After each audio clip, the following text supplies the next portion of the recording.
the May 18th, 2022 regular board meeting to order at 4:17 p.m.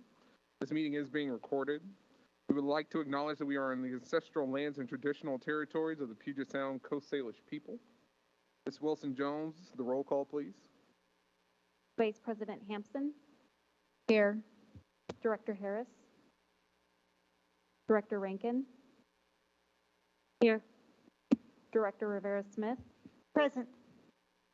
Director Sarju, Present. Director Song Moritz, Present. and President Hersey. Yo, okay.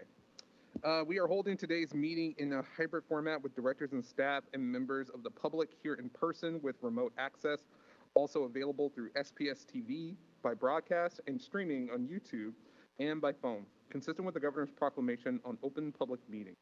For those joining us by phone, please remain muted until we reach the testimony period and your name is called. We are joined remotely tonight by Carol, I'm going to butcher that last name, Ackerley. the Council of Great City Schools and Columbus School Board. Thank you for supporting tonight's Student Outcomes Focused Governance Progress Monitoring Training. Before we begin, I will pass it to Carol for an introduction. Hi, it's a pleasure and honor to be here. I want to distinguish between my role tonight and AJ's previous role. He's what we call an active coach. I'm going to be what we call a passive coach. So I'm more in the category of phoning a friend than actively participating in your monitoring session. I just want to stress that this is incredibly important work. And it's all about continuous improvement. And I am here to tell you the struggle is real, but worthwhile. Our board had a monitoring session last night that was on the heels of a couple of really solid sessions, and it was a little rough. So it's a process. It's about continuous process and continuous improvement. And we're very glad you're part of our SOFG family. Fantastic, thank you. I will now turn it over to Superintendent Jones for comments and for the progress monitoring training, training on our college and career readiness goal. Thank you, President Hersey. Thank you, thank you, audience tonight. Good evening. This afternoon will be a little different than most of the board meetings in that we'll have progress monitoring, as Carol talked about. And we'll talk about one of our academic goals around college and career readiness. We know that reading is critical and math has become increasingly important in our modern world. But our third goal around college and career readiness are how are we getting our students who are college and career ready prepared for college, career, and life. So tonight we'll consider the metrics that show our progress toward the college and career readiness goal. And in that spirit, it's a good time to acknowledge the culmination of years of learning as we prepare for high school commencement ceremonies for the class of 2022. This class of graduates has distinguished itself with the resilience and focus that they've shown. I look forward to congratulating these young people at some of the ceremonies, and I know the school board will also be out in force at graduations. Another highlight for our secondary students this spring is a return to in-person prom. I know that's been a big deal for many of our students. While COVID is not gone, and we know that, we're taking additional precautions so that they can have a great time. And we're pleased that we can usher in the return of some of our treasured school traditions. And while families and students are looking at the calendar and planning for their summers, my staff is also looking at the calendar and already planning for the 22-23 academic year. Lastly, I want to just note that, as you may have heard, school start times next year will largely be the same as they are this year. We haven't solved our transportation challenges, and I've asked my staff to continue to work with child care providers, athletics, families, and other partners to ensure that we improve our services. Our commitment is for all students to be in school on time and ready to learn, and we won't give up until we get that right. So this is an exciting time of our school year marked by anticipation and change. And this school year is not over, work is not done. We can pause to acknowledge the challenges met and traditions resuming. So like I said, we're going to talk about college and career readiness tonight. We're going to have progress monitoring. I'm going to interact with the board on some questions that they may have about the data and some observations. We'll talk about the strategies that we're using as a district to really advance college and career readiness. And Carol, I know you said you're going to be a passive observer here, but I invite you to jump on in at any point in time because this is a learning opportunity for us, and we're still in that phase. So without further ado, President Hersey, I'll start talking about college and career readiness. Okay, I got the nod. So we're grateful that we have the time here to discuss this important work to promote college and career readiness. I also want to note that we're still, like I mentioned, in a learning stance with progress monitoring, and I look forward to continuing to learn with each of you. And while we don't have AJ with us, we do have Carol, and Carol, again, I want to invite you to participate as you see fit. We'll follow the same sequence that we used for the third grade reading goal memo in February. And we'll spend the first 10 minutes doing an independent, close reading of this important memo on college and career readiness. This will be an opportunity to refresh what you all have looked at over the last several days, and then we can start with some observations of what you see in the data. I will give you my summary, and then we'll have a little bit of back and forth. So any questions on what we're attempting to do right now? Okay, so let's take 10 minutes and do our close read of the memo. And then once we're done with that, I will do a summary, and then I'll ask you about your observations and any clarifying questions you have. And the memo is this document that's color-coded, starting with the blue, and it ends in the gray. So it is 4:25. We'll conclude at 4:35. Actually, I'm sorry, but I have a question.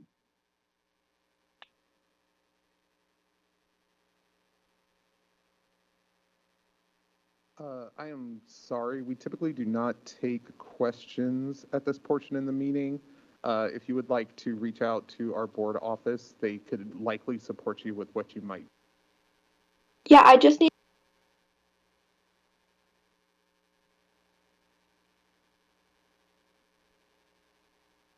For all of those who are joining for public testimony will begin no earlier than 5 p.m. So if you are joined on Teams, it will be just a moment before we are ready for that portion of the meeting.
For those of you who just arrived, we're in a process called progress monitoring. We're looking at our goal number 3 around college and career readiness. We're measuring our progress to that end. I'm leading a session with the board. The board's going to be asking me clarifying questions around the strategies that we're using to make progress towards ensuring our students are college and career ready.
How long is the meeting?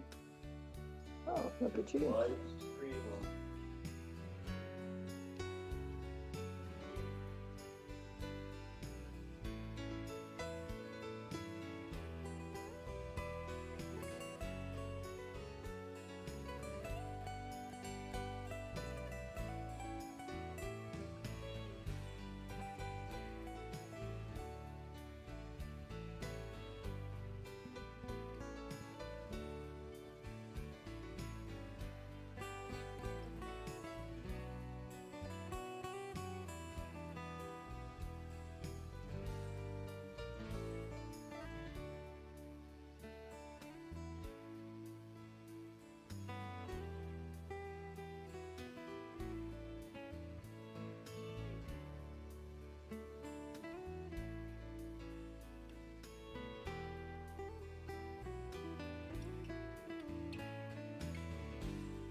Okay, it's 35 after.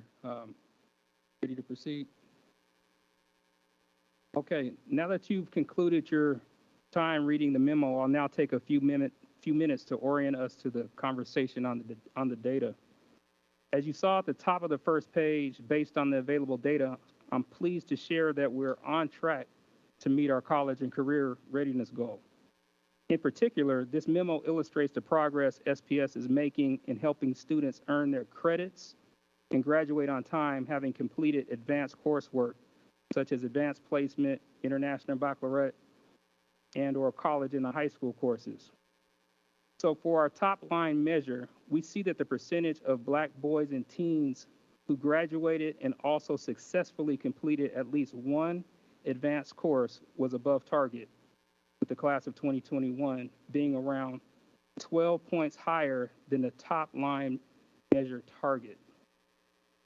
And as we discussed last week when we talked about interim goals and guardrails, we chose this top line since research shows that it correlates with post-secondary readiness.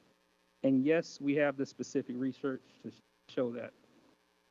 As you know from last Wednesday's conversation, we also have two interims that we chose because of our statistical analysis that correlate with this top line measure. And per last week's request, we can provide you the analysis that validate these selections. So the interim measure number 1 is based on recent data, and it's the number of 9th grade Black boys and teens who earned at least 3 total credits with a minimum of 0.5 credits in ELA, math, and science by the end of 2021-22 semester 1. So I'm happy to share that this rate is currently about 5 points above the end of year target. Regarding the interim measure number 2 is the 10th grade Black boys and teens who earned at least 9 total credits with a minimum of 1.5 credits in ELA, math, and science, and 1 credit in social studies by the end of the 2021-22 semester 1. I'm also happy to share that this rate is currently about 7 points above the year-end target. With that said, overall, we're making good progress and heading in the right direction, given our investments in 4 major areas. 1, relationship building, such as mentoring. 2, credit earning, such as the 9th grade success tracker. 3, advanced coursework, such as our grading for equity work and partnership with the Equal Opportunity Schools. And 4, pathway planning, such as our access to the Seattle Promise for African American male students. African American male students generally are taking more core subject courses in 9th and 10th grade, and also more advanced courses in 11th and 12th grade. This, coupled with the impact of changes in the grading policy, means it's reasonable that we anticipate continued top-line progress with the class of 2022. That said, we will need to continue to closely monitor our progress and analyze the underlying trends and patterns in the data. Now we'll turn to our discussion, where we'll have, we asked for technical questions, tactical questions, and today we're going to talk primarily about strategic questions. But before we do that, I want to open up to the board to just ask you, what are your observations as you look at this data? So I want to open it up to a free-flowing conversation around what are you seeing in these data? Directors, feel free to hop in, and I just want to make sure that everybody is oriented. There are some question stems to help formulate your questions as you're thinking about them. The strategic questions, CCR progress monitoring at the top. So, still looking for observations, but if you have a question, you can go ahead. I'm trying to clarify something. It says, under strategic, it says looking at table 1. Is that the same as figure 1? Those are sample. If you're looking under, yeah, this is in an imaginary situation. It's not directly about what's before us. Yeah.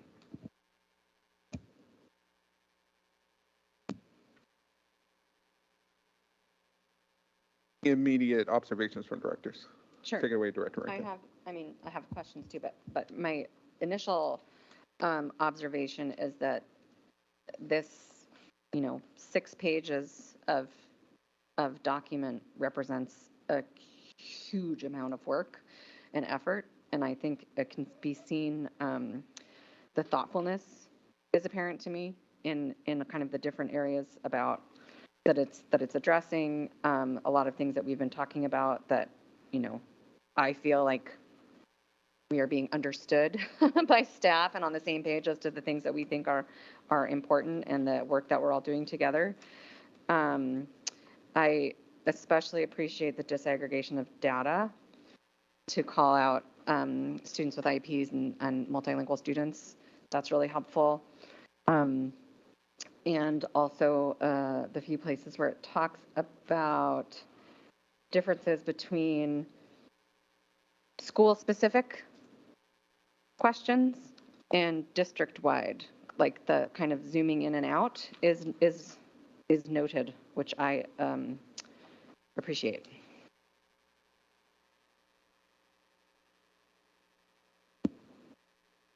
Please. Thanks. Okay. Yes, thank you for all this good information, data. I look at it and I'm thinking maybe we aim too low. You're already above any of your targets. That's awesome. That's really great to see. So that shows that the strategies your staff have selected are working. I have questions still too, but I guess we'll wait on that. But yeah, it's very encouraging. Thanks. Okay, should we dive into some questions? Yeah, I'm going to leave it open to see if any more observations on the data, and then we can dive into some questions. Sounds good. My observations are that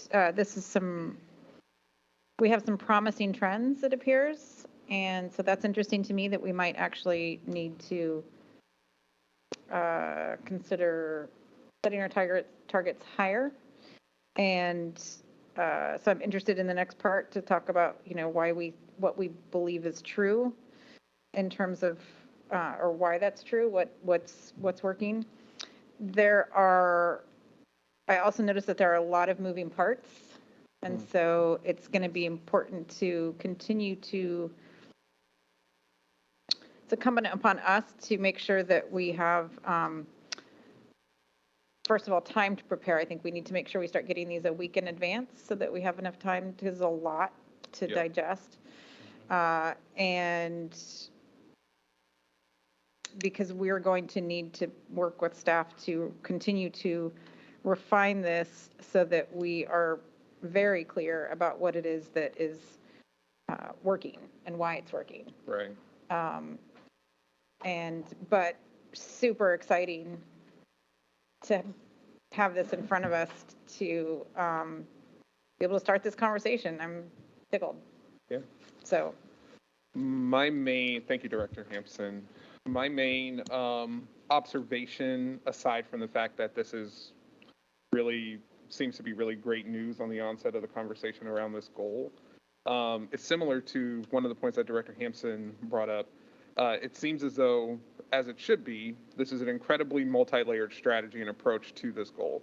And I just want to flag for board directors as we are monitoring this progress, really understanding, because this is very different from looking at our goals related to reading and numeracy.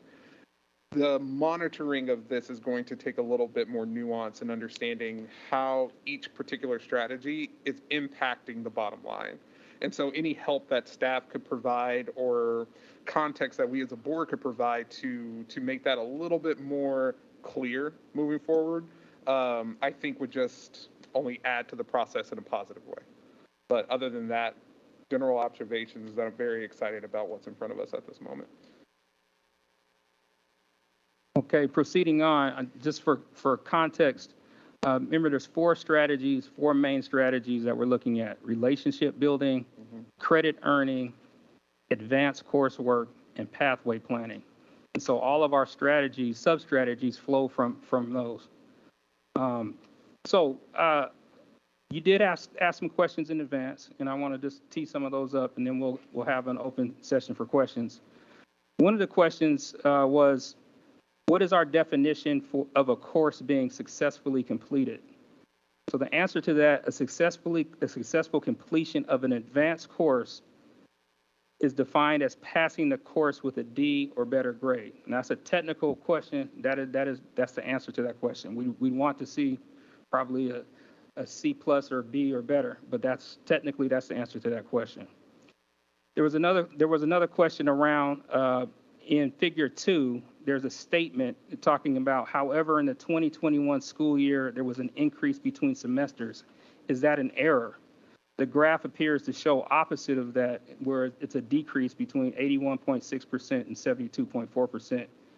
The answer is correct. That was an error, and the school year reference should have been 2019 to 2020. So our apologies for not catching that. You all may have other questions. Those are more technical questions. I'd like to maybe hear some strategic questions that you have going forward. So now would be the time. Directors, feel free to raise your hand. I'm going to take chair's privilege really quickly. I see you, Director Harris.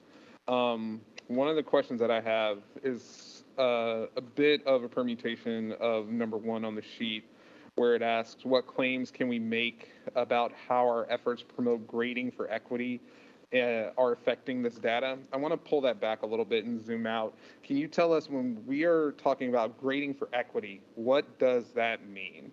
Because I feel as though equity, or rather the word equity, has been co-opted in so many ways that it can be bent and twisted into whatever is serving the person that might be utilizing it at that moment. So if we get like a specific understanding of what grading for equity is and how that impacts our students, and what does it mean to Seattle Public Schools? So grading for equity in a nutshell is bias-free and informs learning. Okay. That's grading for equity. And one of the claims that we want to make about grading for equity is that these efforts that we're making to grade more equitably has a positive effect on our top line. Students receive more opportunities and support to demonstrate proficiency. There's still a debate on whether this improvement results in improved secondary readiness, but we're giving more opportunities to show proficiency. Yeah. So I would just say, if we're going to be utilizing the term grading for equity, I would challenge us to think about what does it mean just to call it what it is instead of utilizing the word equity. Absolutely. Fantastic. Yeah. Love that, though. Director? Sure. Sorry. Can I ask a follow-up question to that, or is that? Sure. No, Yeah, go by all ahead. means. Yeah, just because that was one of my questions, and so I want to take care of that while we're on that. Yep. What I understood you to say, I believe you said bias-free, it informs learning. So it's a set of strategies, which I can't remember which of the memos it was in where I read it. It makes sense to me that it was competency-based grading. Is that correct? That's correct. And love that idea personally, but I don't want it to be about what I love in terms of what I think is right. I want it to be about what is going to work. And it sounds to me like there's a sense that presents an opportunity to create better outcomes, but we don't know for sure that that's going to demonstrate in that's going to actually result. We don't have the data to necessarily know that competency-based, quote-unquote, equity grading is going to necessarily have that impact. Is that what I heard you say? Yeah, so the kind of author or person that gets a lot of credit is this author named Joe Feldman. And really, this is what the SSC&I committee endorsed, these specific practices that really allow for retakes, check in with students and families biweekly in no grades below 50. So that's how it plays out in practice. I don't know if I answered your question, but that's how it manifests. So, okay, so we don't know, so it sounds great, but we don't necessarily know that it's going to have the impact. And so my question about is that then will that become something that we are in fact able to look at to see whether or not that's correlating to improvements? And Feldman talks about how this has high correlation. So we believe from a theoretical research perspective, it does. We just don't have that data internally yet. Okay, so but there is some data that could be referenced in the analysis and the presentation that would tell us in other scenarios, this is how it's had an impact? I'm not sure exactly. Okay, Yeah. I would like to know that. Not, I mean, I can go out and get the book, right? But I'm looking for staff to present that as part of, was why that is a demonstrated effective part of the strategy. Understood. That's it for me on that. Thank you. Director Harris.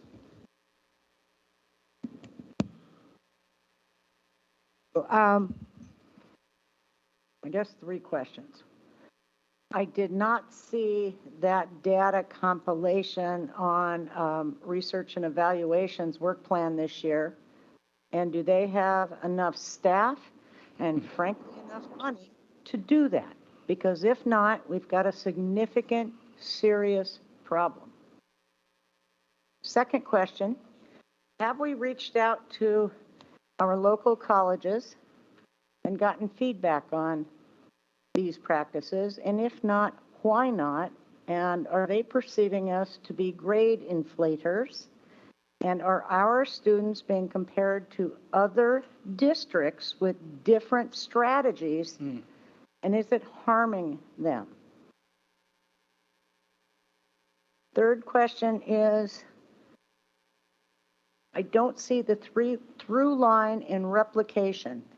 We all know that I am a huge believer in mentorships, but the through line and replication, just like our 13 schools, how are we pushing this out? How are we doing targeted universalism? Thank you. So thank you, Director Harris. I know that our REA team is interested in doing this analysis, doing this compilation of data so that we can have a much cleaner understanding of the impacts. Do they have the capacity? I don't know, but I know that there's interest been stated there. Regarding our partnership with local colleges, yes, we're in collaboration with colleges kind of consistently, but around this specific item, I don't know around how much back and forth we're having with them. Regarding harming, I don't think it's harming. I think this is more consistent with what we'd see in some college grading kind of practices, particularly at the community and technical colleges. Your third question around basically how do we take the targeted to the universal? These 4 strategic areas that I talked about, they're already available to many schools. We're talked about, example, the 9th grade success tracker. That's being expanded as we speak. And that's an example of how we're taking the targeted practices and moving them to the universal. So that's our intent, and I think that's what we're endeavoring to do. And in all these spaces, when we're talking about reading, talking about math, we're always trying to take the targeted and applying it to the universal. Director Sargent. Can you define REA? Sorry, research, evaluation, and assessment. I have a I had follow-up. a follow-up to Okay, go ahead. Leslie's also, Go sorry. ahead.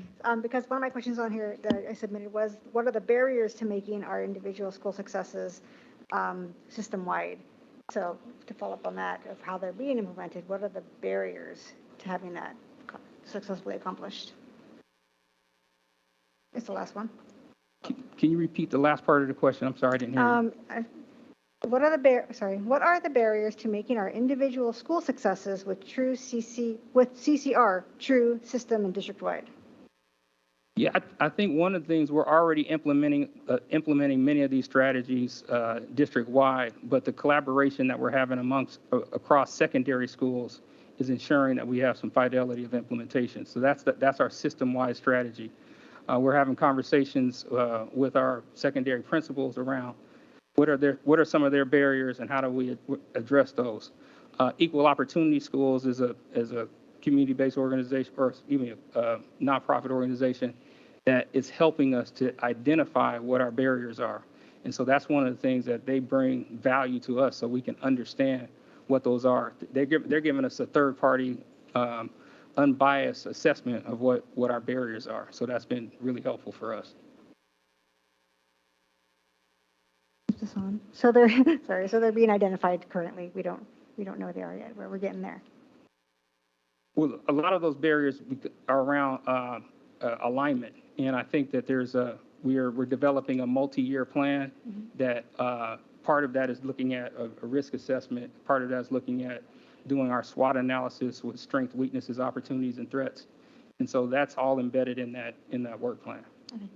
Thank you. My follow-up question to Director Harris's question about replication, I had a similar thought, and then I wanted to challenge myself to kind of put it in the form of a past historic-looking strategic question. And it is also connected to the initial observations that Director Hersey and I had made with respect to, of all of the programmatic inputs, or, well, I'm just going to call them inputs for now, because they're kind of listed here as these are all the different programs that we're putting in place or have put in place. And of all of these different layers, what evidence do we have that they have proven to be successful in having impacts on these top line outcomes that we seek and interim outputs that we seek? And as well, to what extent do we know that they can, to what extent have they been demonstrated to be able to be integrated such that they're sustainable in the school communities or in that school building, so that it's not something that has to be continually funded? That's a great question. I think in the aggregate, all of these working together will have an impact. And one of the things I didn't mention is a barrier that we also need to take into consideration for strategies. One barrier is safe and welcoming environment. Many of our students who enter into advanced placement classes or IB sometimes don't feel comfortable in those spaces. And so it's not just the kind of the technical strategy, it's also the welcoming environment strategy, the sense of belonging and those type of things. As we look at strategies such as the 9th grade success tracker, we've seen that there's powerful outcomes in other places like Chicago. And so we know that other districts have had really good success in implementing those. We don't know yet how powerful and what type of impacts we have in the aggregate of all of our strategies. And so we're in that phase right now of stepping back to say, what's working? We think we have early positive impact, but we don't have a good capture on the historical system-wide impact. We know that certain of our high schools that have IB are seeing some success. We see certain high schools that have college in the high school are having success. But across the board, we haven't seen how all of the strategies working together have had an impact yet. Follow-ups on that? What? Sorry. No, go ahead. Were you going to follow up on that? No. Oh, Question. yeah. No, I think that's sufficient. Go ahead. I'm not sure who was next. Was this directly to Uh-oh. Superintendent Jones, you talked about safe and welcoming schools. Until adult behaviors change, that's not going to change. And so what is the strategy for setting an expectation?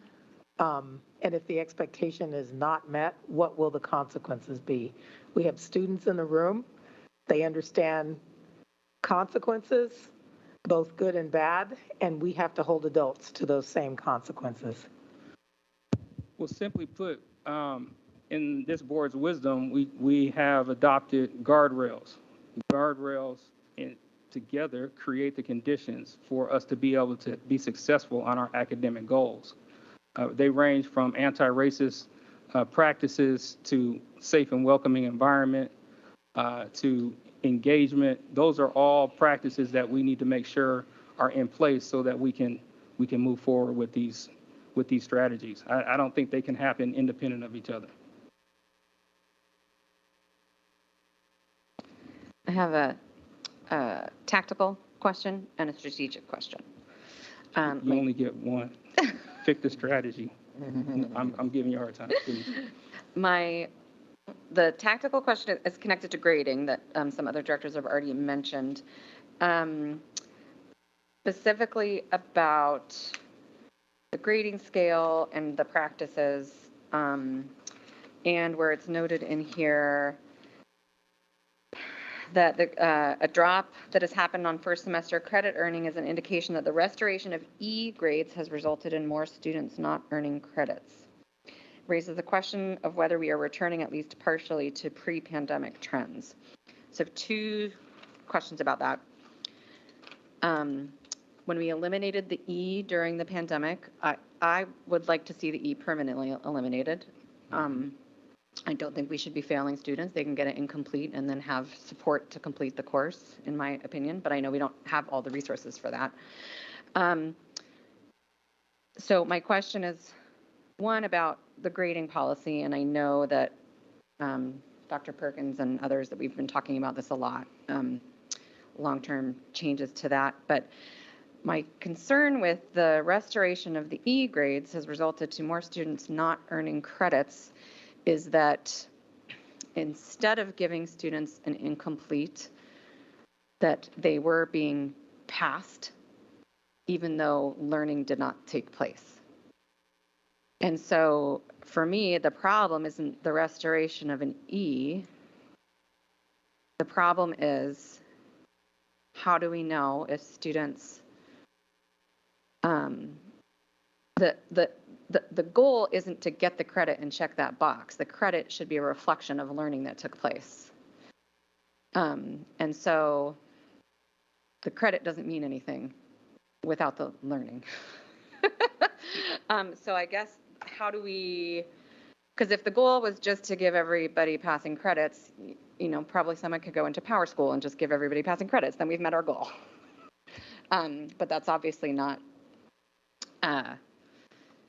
serving our students. So how, I guess in the conversation about grading, I guess this is probably a bigger question, just how do we know what that actually means? And how do we know that students are demonstrating what they know and are able to do as reflected as in that grade? And then how do we make sure that adults are being held accountable for providing support to a student who is not didn't get it for whatever reason? Let me take a crack at that before I lose the thread here. We believe that grading has had an impact, or we do believe that grading has had an impact. And we talk about this concept of competency-based grading. If we do that right and we do that well, that will have an impact. We're not going to see just passing students along. That's why we talk about this competency-based approach. One of the pieces that's working really well right now is our biweekly check-ins, so that we can do a formative kind of assessment, if you will, of how it's going. And so we don't get to the end of the semester and then we say, oh, what happened? So we're looking at competency along the way. So that's just one example of how we're trying to make sure that the concept is supported by good practice. Thank you. And then my strategic question is about, it's great that our numbers overall are higher than what our target was, but then when you break it down, it's not higher for all students captured within the whole. So I'm wondering about, so I would not necessarily support aiming our target higher, because I think that will camouflage the students with IEPs and students, multilingual students who may not be making, getting that support and making that progress. So I'm wondering about strategy for supporting the success of students with IEPs and multilingual students in advanced courses and in general courses. But something that I wanted to point out that is a little bit of a red flag for me is that on the back page talking about advanced coursework, the back page of the packet, it says, You just take the multilingual question out, and so we can ask that separately, because there's you smush together a whole bunch of questions, and I would like to. well, but there's a commonality here on the back page between the two of them that I'm trying to point out. Okay. Which is that it says here, teachers need help in how to differentiate grades/standards for students with disabilities. And then also says teachers need help in how to differentiate grades/standards for our multilingual students. We do not have different standards or different grades for students with disabilities or students whose first language is not English. And we expect that they are perfectly capable of the same level of achievement of students without disabilities and students whose first language is So English. let me jump on this right away. So we should be differentiating instruction. That was not written correctly. What we need to just say is differentiation, Thank you. not differentiation of standards. Differentiation of Yes. instruction, Yes. which I would absolutely agree. We need support across the system in our, for general education and ELAs and special education for the support in differentiated instruction and supports to access the curriculum that everyone else is accessing, not to lower our standards for those students. You're absolutely correct, so thank you. Thank you. And so that's, I guess, strategy-wise, what is the strategy to increase access to differentiated instruction and appropriate support as opposed to a lowering of standards? Yeah, so we're using, for example, one of the concepts we're using is universal design for learning and equity training for our educators offered this summer. We're looking at comprehensive coordinated early intervening services and disproportionality. Those are type of efforts that we're underway to start to train us, start to understand the concepts, not just from a concept, but take it to practice. And so there's several different things that we're doing, but those are a couple of examples. To Director Hanson's point of separating the two, specifically for students with disabilities, an IEP is a tool for a student who qualifies for support as having a disability to access general education curriculum. It's not to, put them in a different track, but I will add too that we know that there are students with cognitive and developmental disabilities that their ability to access with support is markedly different from a typically developing student, and that we also need to make sure that in those student IEPs, that part of their specially designed instruction for which they qualify by having a disability specifically calls out if their goals or expectations are not the same as meeting grade level standards. But for many, many students with IEPs and disabilities, their goals are to access and achieve at the same level of a peer without a disability. I could just say yes to what you said. I mean, absolutely. I mean, I couldn't say it better. But that is our intent. That's our goal. That's some of the professional development that we're engaged with, and so that is the spirit and actually what we're trying to do. And my follow-up to that was the specific question: what's the strategy for supporting the success of multilingual students in advanced courses? Yeah. So with our multilingual, Given that there's only a 10-point gap, which I think is some pretty good news, but still, it's a gap. Yeah. Same thing. We're talking about differentiation. We're also talking about expanding credit opportunities for English learners through our expanded world language credit testing. It enables them to get credit. We're also looking at helping teachers with differentiation once again. And then another piece that we're doing, we're examining the schedules of multilingual students to ensure the support classes aren't conflicting with advanced course taking. And so those are some of the strategies that we're doing. In terms of those assessments, the linguistic assessments, does that mean they can find an online course where they can get access to the language and then get the assessment and therefore get the credit? No, I don't think it's that sophisticated. I'm talking about just in the course calendar, how the courses are being laid out. I thought you said something before that that had to do with, Well, because there is I thought that was in here about having the opportunity, because I know that we do assessments for. You're talking about language proficiency? Yeah. Yeah. As a way, I thought I saw that in here, as a way to support credit attainment for multilingual learners. Yeah, let me just say, Chief Sealth is doing some really innovative pieces on that. And so I can get some more data on that around specific strategies, but they're being very intentional with that. Okay.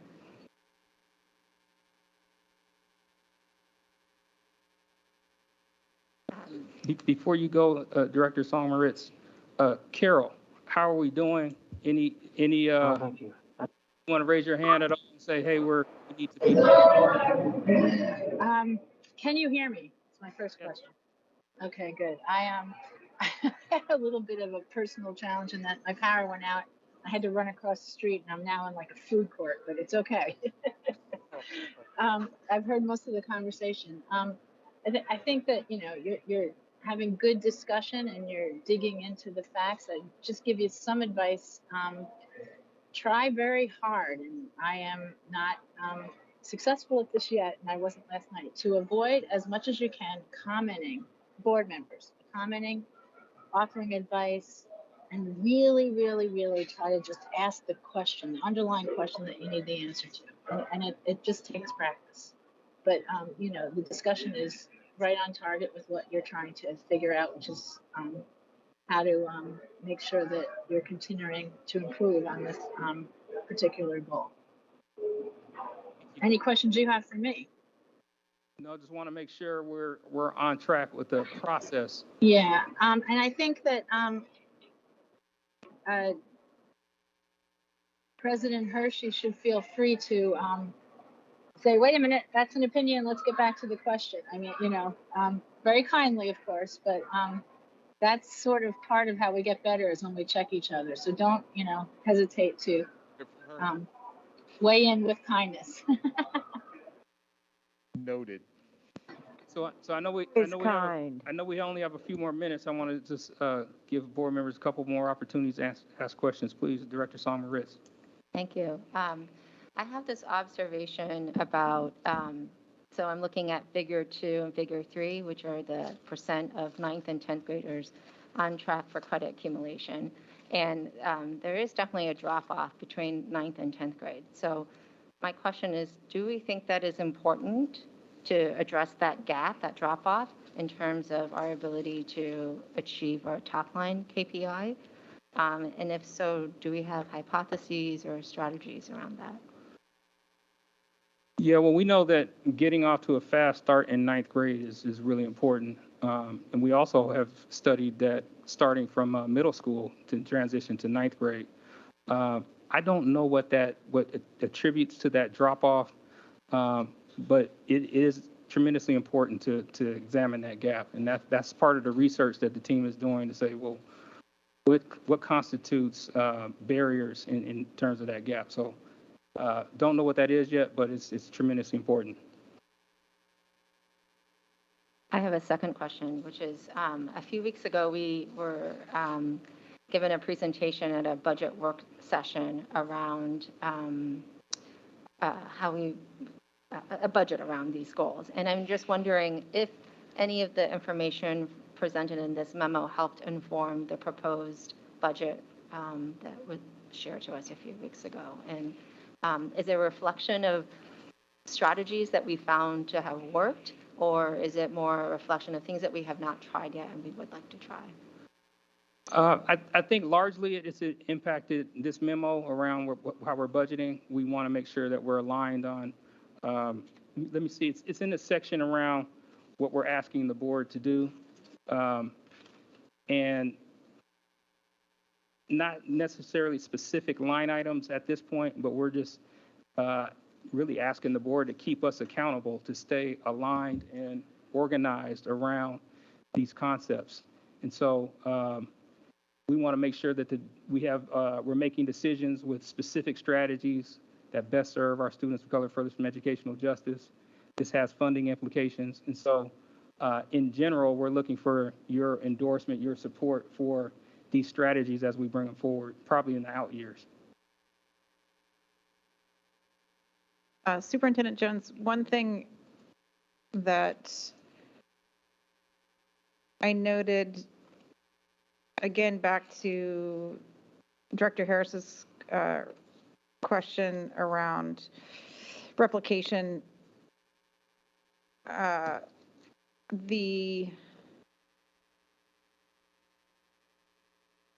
was heartened to see, I noticed DEAL, Department of Education Early Learning, is in here specifically in reference to reviewing data together around this.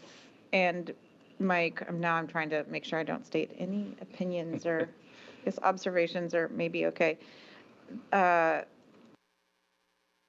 It's really critical that all of our partners that are engaging with Seattle Public School students also understand what it is that we're trying to, what kind of impacts we're trying to have, what kind of outcomes we seek for students.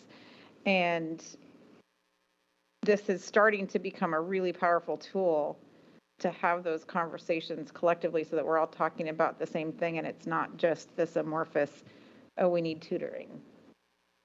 For what, for, why, toward what end? And so I'm wondering, because there are a number of relationships with partners, in community-based partners. And so what's our experience in terms of getting them on board with the specific strategies and what it is that we're trying to accomplish, and being able to say to them, hey, we this is where we are with the data, and we think that if we can have an impact in these areas, then we can have these outcomes for our kids, and are you on board with this? And that also plays into, it's all aligning all the resources, right? And so I'm just curious how much this has started to become part of the conversation with all those other partners that tap in. Yeah, I'd like to just focus on DEAL for a second. DEAL is a tremendous partner. They've reoriented kind of their work plan, their strategy, their vision to align with Seattle Public Schools. Director Song-Moritz, you can correct me on that since you sit on the LOC. And they're really focused on college and career readiness. And they're also invested because they have the Seattle Promise. And so they've been actively working to share data, do data analysis, and we talk about our progress together. And so it's a really strong partnership, and we go back and forth a lot. Sometimes we get into even a tangle around what does the data mean. And so, and then Director Harris, I know this will probably push you somewhere, but they also hold us accountable with performance measures around what we're doing in terms of our progress. And so the holdbacks in money even is attached to this. And so we have a good relationship.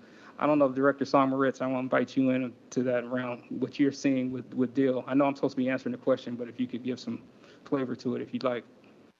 Yeah, I actually was just going to talk about it in my board comments, but I'm happy to do it well, now. we'll That's wait. okay. Yeah. I was able to attend a retreat last week with DEAL, and it was data focused, and it was remarkable to me how much alignment they have around the goals and measurement around the students. And I think Dr. Jones' characterization around their objectives around career and college readiness, it is very much in line with what we're talking about here. So I am very grateful for that partnership. Okay, so I have a question. I see that Lisa has an additional question. Anybody else? Okay, so these will likely be the last two. So I'll give you the last word, Lisa. My last question is around the last bullet point on page 6 for board support. It says, consider prioritizing additional funding to reach our goals and timelines, particularly for students not yet meeting our targets, such as AMA, African American males, and students with IEPs. When you say additional funding, I'm not recalling the through line between that request and what we've seen in our budget work sessions. So Would you be able to speak to exactly what that additional funding would be utilized for? Not yet. Okay. But we do want, we're trying to just signal that those are the ask that you should see in Yep. in forthcoming budgets. Fantastic. Yes. That's all I need to know. Thank you. Director Rivera-Smith. Following back up on some information that was given to us earlier, now that we know that the definition of successfully completing these grades or these classes are a D or better, how do we know then that even though we're reaching our targets, that we are in fact, as it says in our executive summary, dramatically improving the college and career readiness and post-secondary opportunities for African American boys and teens? Yeah, we don't with a D grade, but we do with ideally with the competency-based grading. And so we believe there's a correlation with the competency-based grading and post-secondary success at some point. Yeah. Thank you. Yep. That makes a ton of sense. Okay. Any other questions from directors? All right. Fantastic. So we will, I believe, continue on with our agenda, unless somebody thinks that is inappropriate at this time. Do you want to give Carol any closeout? I was just about to do Okay, that. thank you. You, Carol. If you have any feedback for us, or if you, Can you hear me? yep, Yes. can hear you Okay. well. Just really continuing the same. Typically, at least in our board sessions, we then move on to grading ourselves on how well we did with the rubric. And I don't know if AJ's been doing that with you. But it seems to me that if that's not part of your normal practice and you haven't done that yet, we could probably do that informally in a meeting after this and then try to integrate that next step, maybe your next monitoring session. Have you done that in the past? We have done that in the past for the sake that we have public comment and folks looking. I would like to do it, but would board directors be interested in that? I just don't know if this particular moment is. Yeah, that's fine. And other ways to do it is to just do it, watch the video and kind of do it on your own. And there's all kinds of ways to skin that cat, but that's the only thing. And again, it's a pleasure to be part of this and keep up the good work. Thank you. We appreciate your presence. Thanks, Karen. All right. Take care. Bye-bye. Take care. Okay, we have now reached the consent portion of today's agenda. May I have a motion for the consent agenda? In a moment, you may. Indeed, take your time. I move approval of the consent agenda. Second? Thank you. Approval of the consent agenda has been moved by Director Hanson and seconded by Director Rivera-Smith. Do directors have any items that they would like to remove from the consent agenda this evening? Okay. Seeing none, all those in favor of the consent agenda, please signify by saying aye. Aye. Aye. Aye. Aye. All right, this passes unanimously. We have now come to the board committee report section of the agenda. I do not believe any committees have met since our last meeting. Correct me if I'm wrong. All right, so we will skirt on past that unless anybody has a major pressing update. Please make it quick. Go ahead. Yeah, I would just like to say that our next SSC&I committee meeting is next week, right? And I'm just very excited about work that's happening on inclusionary practices, and we will have some. I will be bringing a bar for some policy changes, and I will also be inviting directors to join me in a couple of community sessions to look at, after we get them, we'll get the drafts from staff and they'll be in the meeting minutes, but I also wanted to give another opportunity to people just to see them and reflect, and I will be inviting you all to join me at, maybe 3 different times. Great. So just look out for that. Will do. Thank you.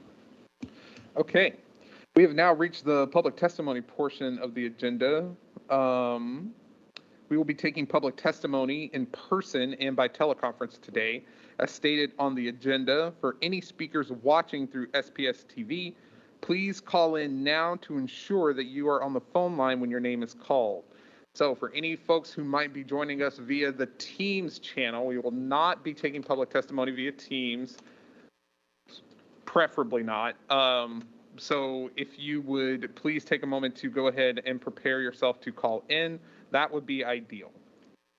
Board Procedure 1430BP provides the rules for testimony, and I ask that speakers are respectful of these rules. I will summarize some important parts of this procedure. First, testimony will be taken today from those individuals called from our public testimony list, and if applicable, the waiting list, which are included in today's agenda posting on the school board website. No worries. Only those who are called by name should unmute their phones or step forward to the podium. And only if you would please take a moment to go ahead and prepare. Speakers from the list may cede their time to another person when the listed speaker's name is called. The total amount of time allowed will not exceed 2 minutes for the combined number of speakers, and time will not be restarted after the new speaker begins. In order to maximize opportunities for others to address the board, each speaker is allowed only one speaking slot per meeting. If a speaker cedes their time to a later speaker on the testimony list or waiting list, the person to whom time was ceded will not be called to provide testimony again later in the meeting, as there is only one speaking slot per person. Those who do not wish to have time ceded to them may decline and retain their place on the testimony list. Finally, the majority of speakers' time should be spent on the topic they have indicated they wish to speak about. Ms. Wilson-Jones will read off the testimony speakers. Just a couple of logistical announcements for today. A beep will sound when your time is exhausted, and I also want to let people know that we have a slightly different logistical setup today with some people who have joined via Teams. So if your mic has been disabled and you're on Teams and I do call your name, then we'll try and get it set up so that you can provide your testimony today. And then finally, if anyone is not in this room, because we're at capacity in this room, and I call your name, I'll try and give a moment to make sure that you're able to enter the room, and I'll go back through the names again at the end in case we missed anybody who was in the lobby. The first speaker on today's list, who I believe actually probably is joining us via Teams, is our invited speaker from Lincoln High School, Keon Solomie.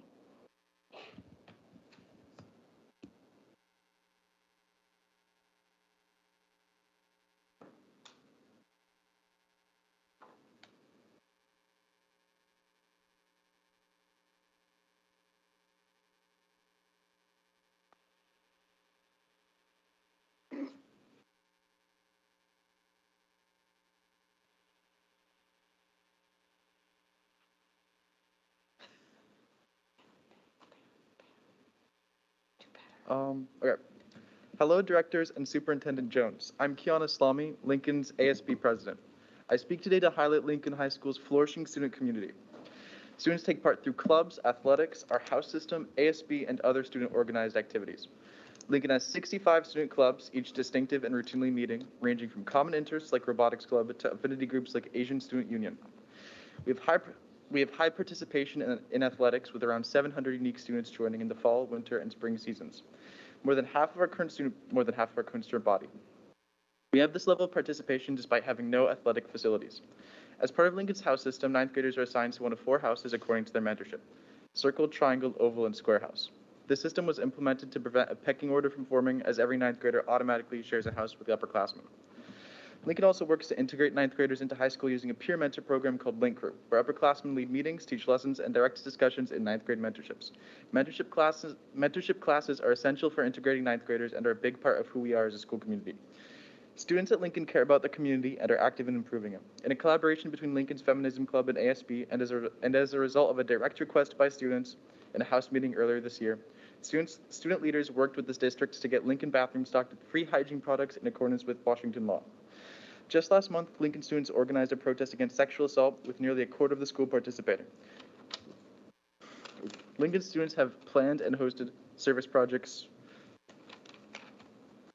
which for this school year include a food drive benefiting Common Ground, a clothing drive benefiting Mary's Place, a toy drive benefiting Wellspring, and a blanket drive benefiting Seattle Humane Society.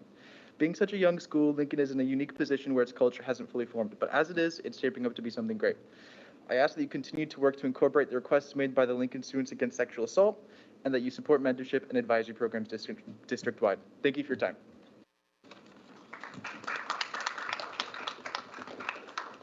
Next speaker is Ava Bender. Ava Bender.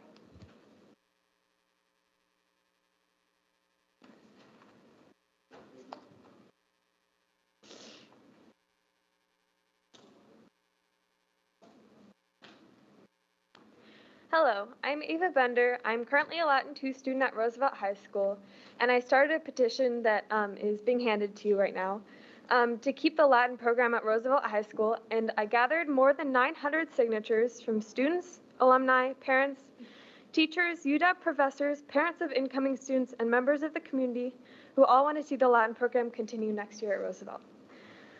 I know that there are plenty of incoming students as well that want to take Latin, but they are not being allowed to sign up for it because Latin was taken off of 8th grade registration. I myself started Latin as a summer online class before 9th grade to get into the Roosevelt Latin program. I then spent a full year online during the pandemic as well, and I can tell you that any online class is extremely difficult. I'm a hardworking student, but I struggled in Latin online. I persisted because I wanted to put time into this. I wanted Latin to be my future at Roosevelt, and I still want that. Latin is my community, and it's the only class that I have with all the same people for 4 years. I've now invested 2 years into the Latin program, and now would be the time where I'm supposed to be able to take the UW College and the high school Latin class, but I'm being left without a class to take. I gathered classmate signatures for those that wanted to continue Latin, and at least 18 students want to continue to take Latin next year. The last two principals of Roosevelt told us that the Latin program would be there at Roosevelt for us to finish. But without a principal right now, Latin was canceled, and we were told that the only way for us to continue our language is to take online Latin with the Spokane School District.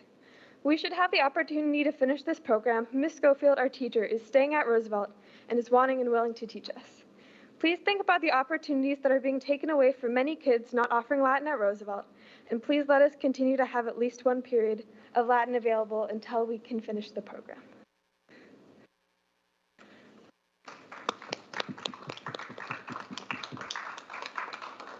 The next speaker is Shadow Lakety. Shadow Lakety.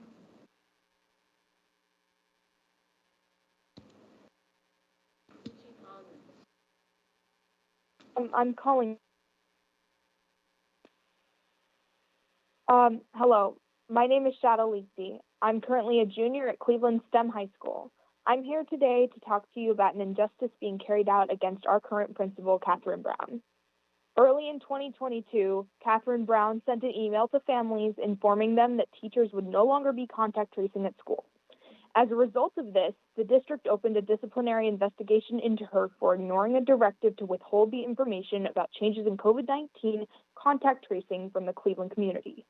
To put it simply, Catherine Brown is being disciplined for doing exactly what students and families have been asking the school officials and the district to do throughout this whole pandemic: communicate with us. Principal Brown is being replaced by a woman named Marnie Campbell, whom the district assigned to us. When myself and my fellow students learned this, the first thing we did was research her, and what we found was, to put it mildly, concerning. When you search Marnie Campbell's name, one of the first things you'll find is an article from the Seattle Times about a sexual assault lawsuit. In 2005, a 12-year-old girl at Nathan Eckstein Middle School alleged that her computer science teacher was sexually abusing her and making inappropriate comments to her. When she reported this behavior to Principal Campbell, she failed to remove the girl from the teacher's class or take other action to correct the situation, even going so far as to state that the girl needed counseling and that she was making the allegations up for attention. The teacher the allegations were made against had no disciplinary action taken against him. Let me make this very clear. The Cleveland community does not want this risk at our school. We want and deserve to be able to have input from staff, students, and families about who our principal will be. I implore you on behalf of the Cleveland community to rehire Catherine Brown as the principal of Cleveland. Thank you for listening to me speak today. The next speaker is Mia Doan. Mia Doan.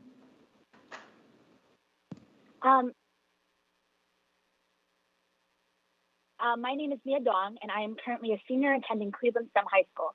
I firmly believe that the appointment of Marnie Campbell as the next principal will cause irreparable harm to our community. Campbell has a history of actions that do not fundamentally align with the values vigorously upheld at Cleveland. When a 12-year-old student reported that she had been sexually abused by a teacher, she did not receive any support from Campbell. She was not immediately removed from his classroom, and her safety was put in jeopardy. Campbell even suggested that the student was fabricating the allegations to get attention. This instance highlights Campbell's inability to make rational decisions and show even the slightest concern for her students. The entire Cleveland community is outraged by the decision to hire Campbell. We have an incredibly diverse student body. It's important to acknowledge that Campbell has only been the principal of predominantly white schools. This will undoubtedly influence how she will manage Cleveland. She lacks the empathy and experience needed to address the issues that are important to us. My younger sister will be attending Cleveland next year. I have a responsibility to her and other students to leave behind a prosperous community. Who will my sister turn to for help when Campbell inevitably fails her? It seems like the Seattle Public School District is more concerned with asserting their power and control through a lapdog than actually trying to find a principal that prioritizes the well-being of their students. The superintendent and his cabinet keep assuring us that they want to hear our voices, but why wasn't this concern present before Campbell was chosen without any input from students, families, or staff? When hordes of people express their anger, fear, and confusion against injustice, how can you sit there and say that this is in our best interest? Thank you for listening. The next speaker is Rena Matasia.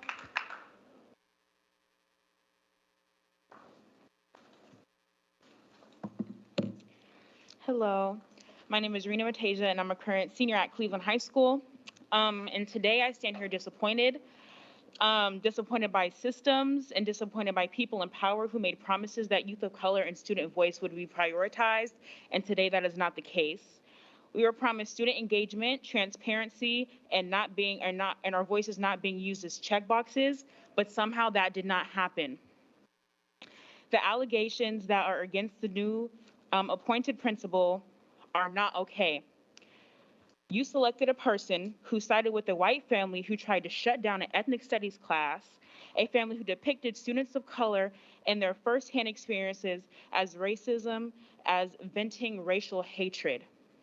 Someone who had among the lowest climate survey numbers in the district, and someone who during their tenure at the center school enrollment plummeted from 299 in 2009 to 221 in 2016, when the district finally removed them from the center school.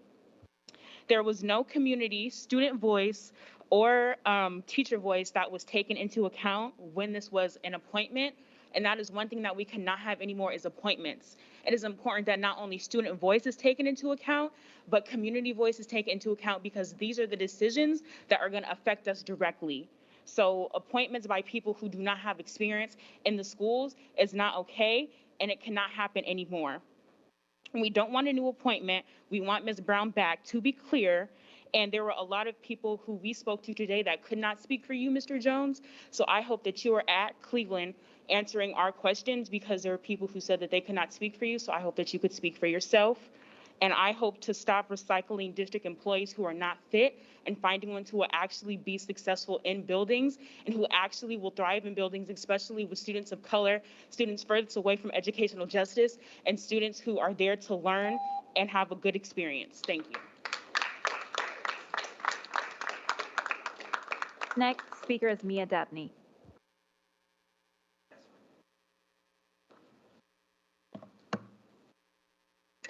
My name is Mia Dabney. I am the General ASB President of Cleveland High School and the President of the NAACP Youth Council. It's important to me to have a leader of the school who holds values of the school. Cleveland High School had that, and you stripped her away from her position. The superintendent, the mayor, and the director of African American Studies have all had children go through Cleveland. And they know firsthand the environment, relationships, and support systems their families have received at Cleveland. We need that type of leadership, and it starts with having leaders who are rooted in the community. And you took that away. Actions speak louder than words. And I'm going to say it one more time. Actions speak louder than words. You all constantly say you care about Black and brown students and their success, but your actions do not prove that. Include youth in decision-making at all levels, consistently, every day, with every decision you are constantly making. I'm a senior, and I'm leaving. I'm going away to college, but I'm still here fighting because I don't want to leave these underclassmen here with that principal and that chaos. I do not want them to be disrespected and feel unsafe in that school building.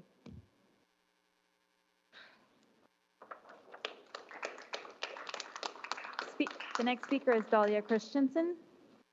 Dahlia Christensen.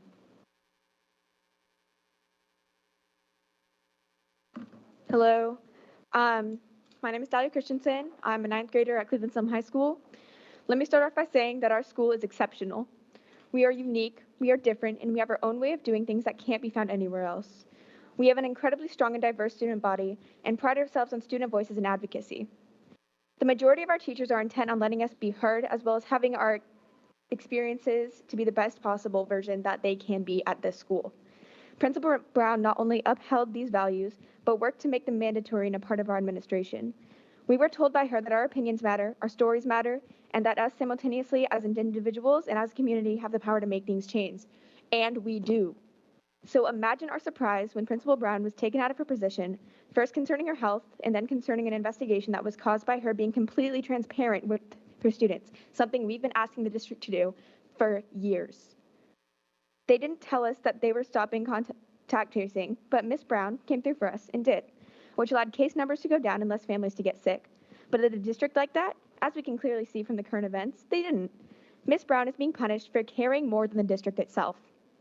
We demand not only crystal clear communication from you as a district, but a formal apology from the district and as a superintendent for punishing Miss Brown for caring about our well-being. Let's list some key points off. Marnie Campbell has taught at predominantly white and North End schools. Cleveland is a majority BIPOC school, a progressive school, and is also located in South Seattle. The Cleveland student body is justifiably angry and frustrated regarding the district's decision. We were not consulted whatsoever, and staff and students didn't have any say in this hiring process. We understand that you were trying to do the right thing, but your system is inherently flawed. Whether you know it or not, I found via the Sound of the Times, Marnie Campbell was primarily involved in a sexual assault case regarding a 6th grade student of Eckstein Middle School. She not only failed to take action in the student's favor and protection, but she also told the 12-year-old child that she had made claims up for attention. How can you expect us to feel safe when you appoint this woman to our school?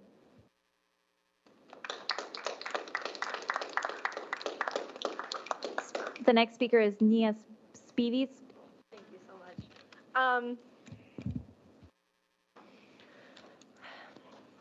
My name is Nia Spivey. I am a senior at Cleveland High School.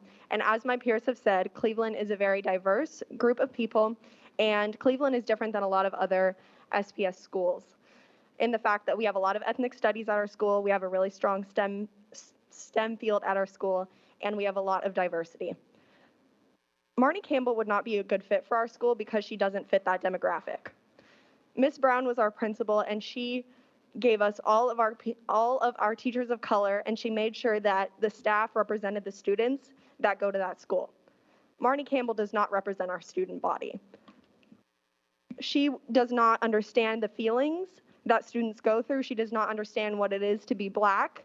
She does not understand what it is to be a minority.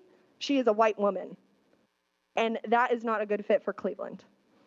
I'm looking directly at you, Jones, because you are a Black man, your daughter graduated from Cleveland, and you are a person of power. You specifically gave us Marnie Campbell, and that is not an option. I am looking directly at you, and I'm calling you out right now because that is not acceptable for Cleveland. Sorry. Ms. Brown was fired because she was giving us the clarity that we needed and the clarity that we ask all of you to give us every day. And so for her to be fired for that simple fact makes no sense at all. Sorry.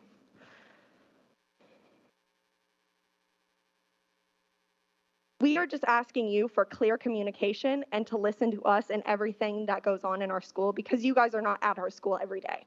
We are at our school every day, and we know what goes on in our school, and we know our student body. You do not know our student body. So we are asking for you to hear us, listen to us, and implement our ideas and thoughts in every decision that you make.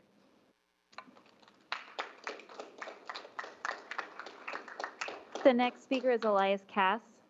Elias Cass.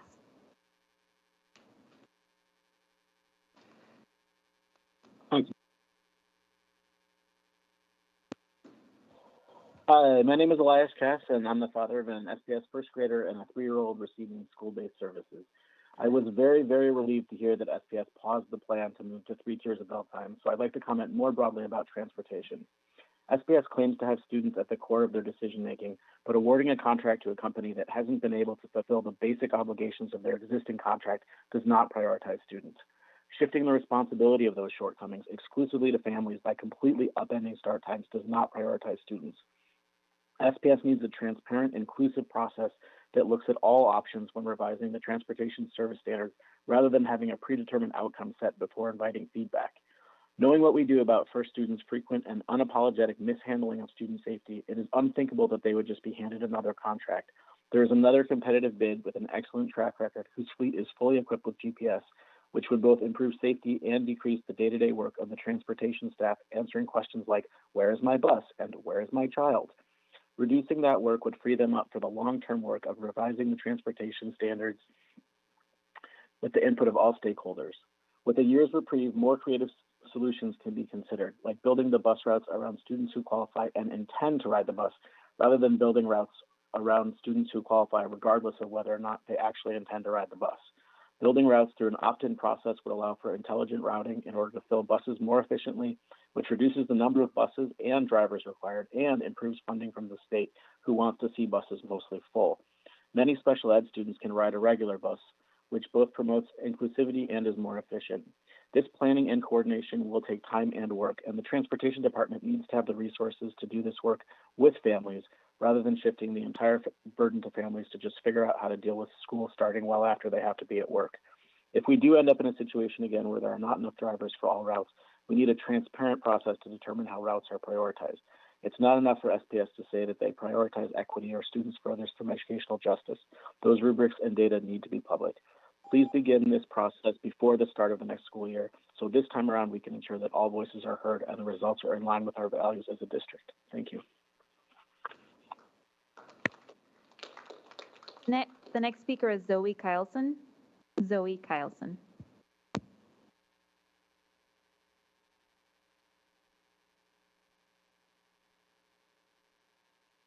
Zoe Kylson. Moving to the next speaker, then Cameron Page.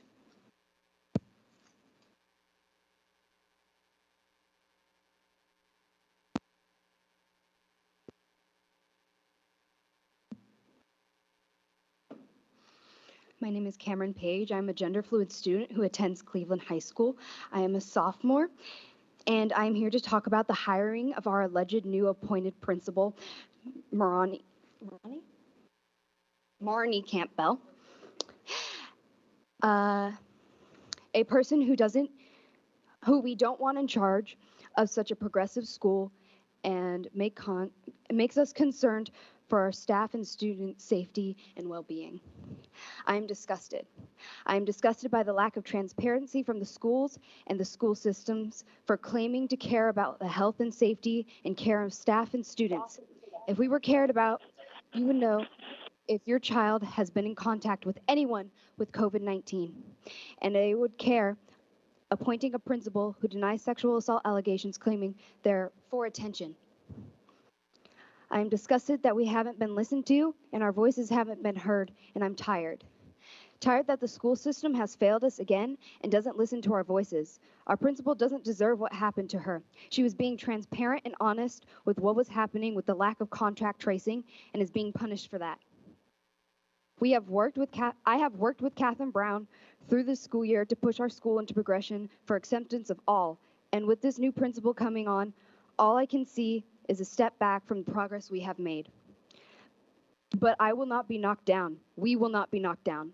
We will not let our voices go unheard, and I will not let the little girl at Nathan Eckstein and who knows how many more see no justice. Because in the end, Seattle Schools is nothing without its students or teachers.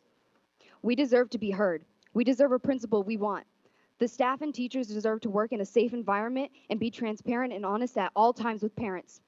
And our voices shouldn't be silenced by a school system. Rehire Catherine Brown because she is a principal that cares about her community.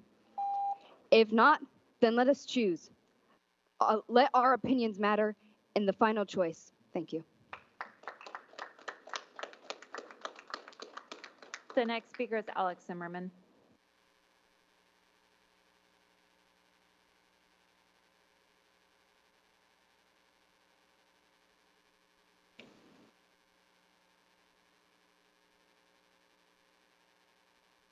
Sie Heil, Academia Nazi Fascist Mob and Bandita. What is you want to make from America? A concentration camp?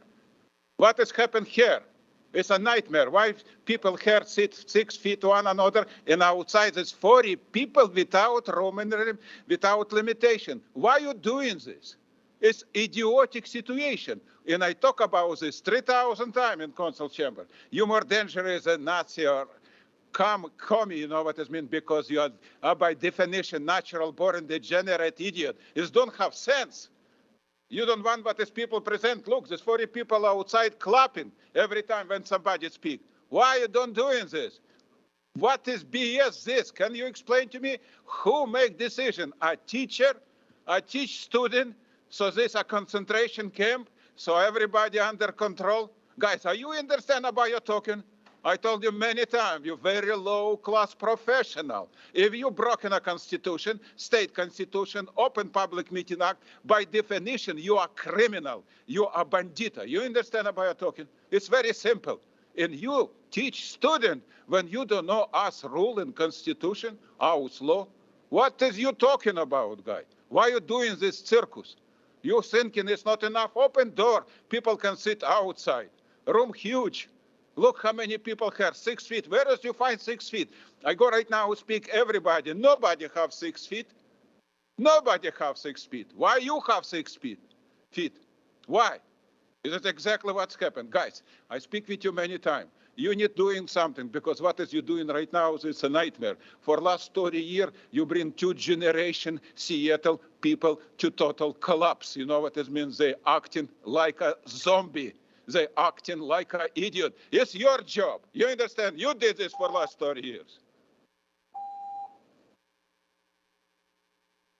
Speaker is Chris Jackins.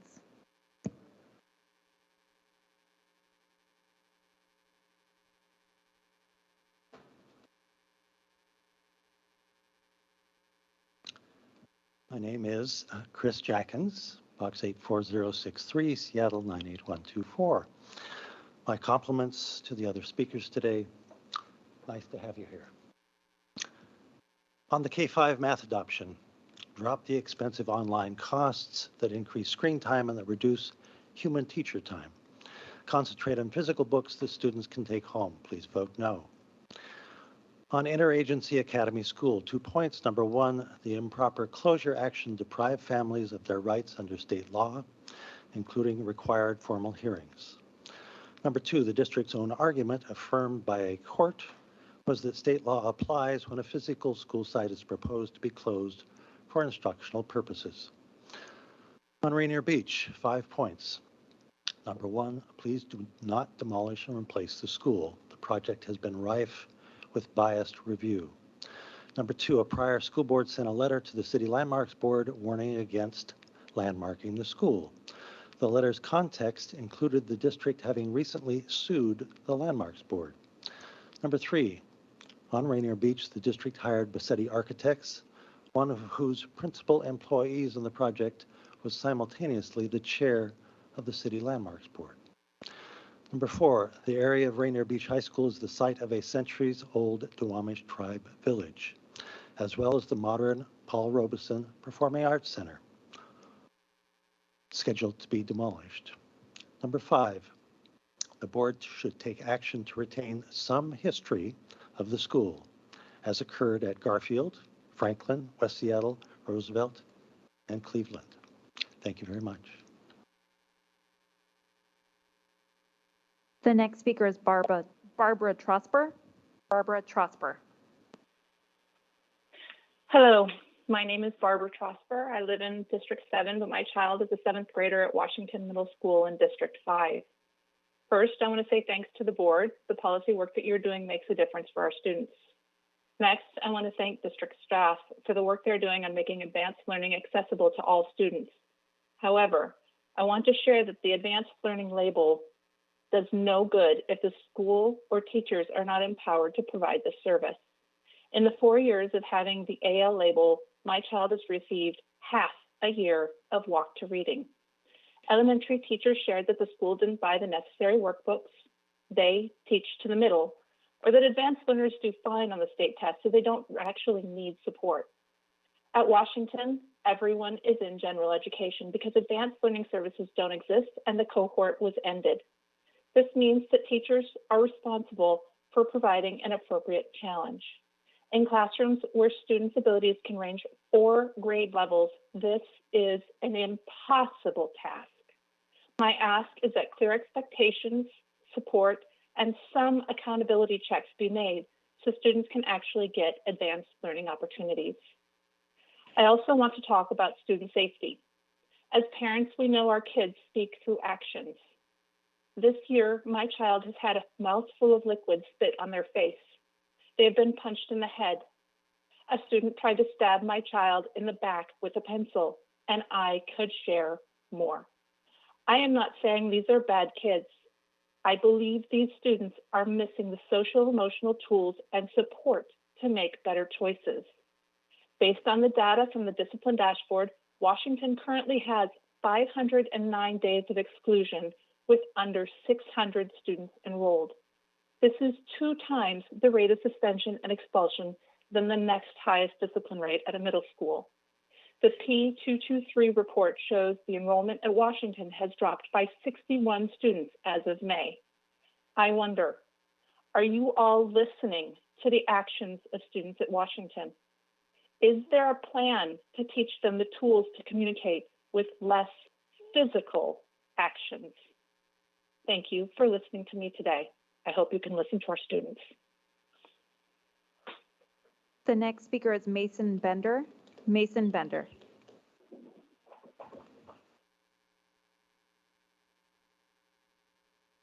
Hi, folks. My name is Mason Bender. You met my daughter, Ava, earlier. I've been an active member of the school community, working with school administrators on committees and helping to progress the opportunities for all of Seattle's public school kids.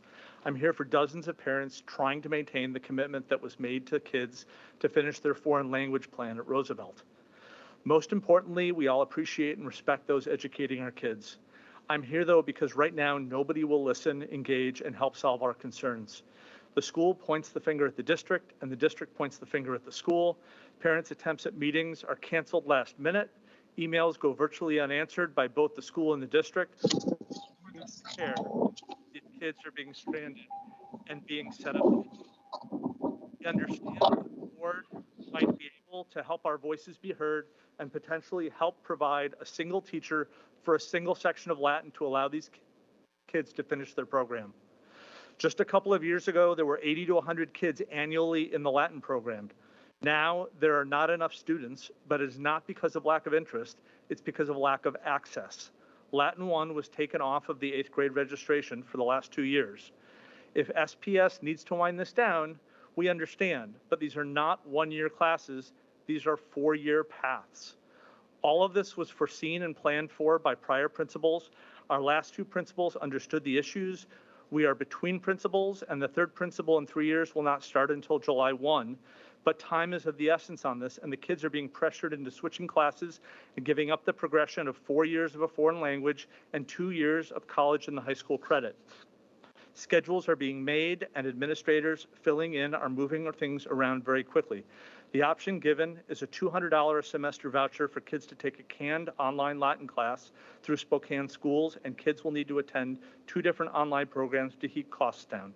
The class doesn't remotely pick up where the kids will finish this spring. All of this while there's a fantastic Latin teacher still at Roosevelt. Parents and teachers have proposed many solutions. We are all begging to work with the school and the district to find a solution that maintains in-person education. Please help us. The next speaker is John Putz.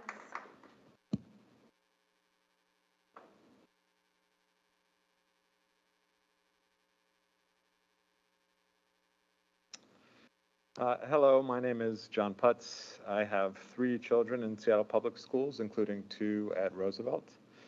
I don't want to belabor what Ava and Mason talked about, but I would like to say that I think Latin at Roosevelt is just one instance of challenging and interesting courses that are being cut at Roosevelt and I guess around the district. It was heartening to hear you all talk about advanced learning before and trying to get more kids into those types of classes. It seems unfortunate to be cutting those opportunities at the same time as you're trying to encourage them. I think the school system in Seattle should really strive to engage students, to nurture their curiosity, to encourage them to see the world in different ways and to challenge them with difficult topics. Getting rid of Latin and other such courses leaves our students and our community poorer. I think this will ultimately lead to less engagement from students, poorer performance, and more families leaving the district. I would also encourage you to reach out to the Roosevelt administration to encourage them to work with the stakeholders to come up with solutions that meet everyone's needs. Latin has been at Roosevelt for 100 years, is what I understand. I think it's a great testament to the ambition and commitment that has existed there for a long time. It would be a shame and a betrayal to all those educators and students who've kept it alive all these years to eliminate it now. Thank you for your attention.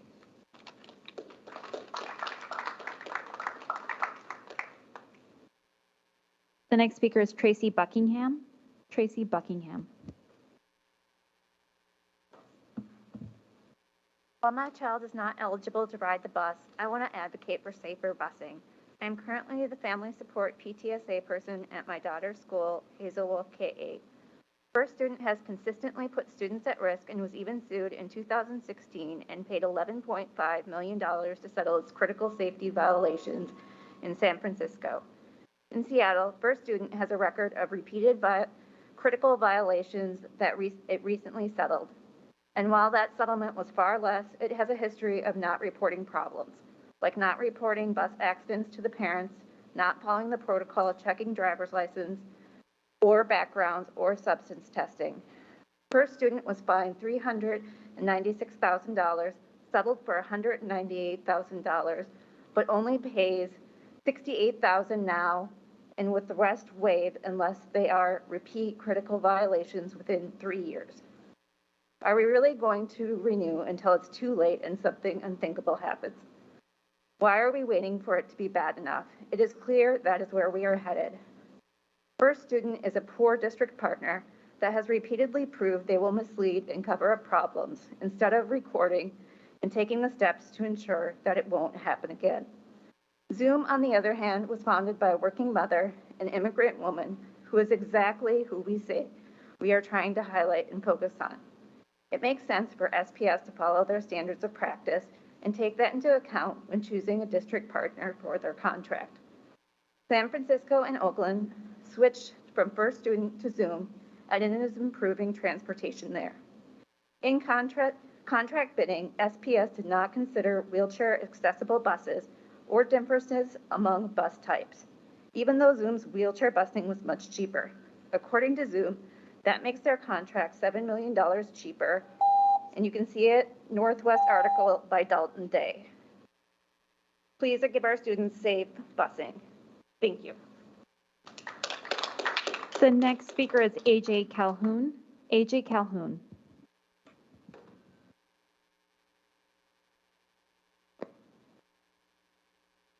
And AJ, I think you're with us by Teams. If you want to unmute, it should work. Hello, my name is AJ Calhoun. I use they, them pronouns. I am profoundly gifted, autistic, and I have ADHD. I have attended public school for 8 years. The last 4 of those years were spent at SPS. Of those years, by far the best of them was spent at Cascadia. For the first time in my life, I was in an environment designed for kids like me. I was surrounded by kids who got it, who understood what I was going through and treated me with respect. In 6th grade, I moved to Hamilton. Things quickly went downhill. The curriculum was inadequate, and the students and teachers treated me badly, even though I had never met some of them. I wasn't learning, and I was being badly bullied. The pandemic happened, and after a confusing first few months, I got my life together. I dropped some classes and started supplementing with material from outside of the district. I now attend a private school. Your plan is to dismantle the HCC program, replacing it with a tiered model of services in every school. This is unrealistic. Our neighborhood schools are extremely underfunded. Teachers are struggling to teach gen ed and sped kids already. You are kidding yourselves if you genuinely believe that you can add an additional 2 or 3 levels of services to every school and have all of them properly implemented. The things you are implementing this year to improve equity in the HCC program, such as testing every student, relying on community input, and using culturally competent tests, are all good, and you should continue doing these. But you should not dismantle the program. I am one voice among many. I ask you to listen to us. Thank you.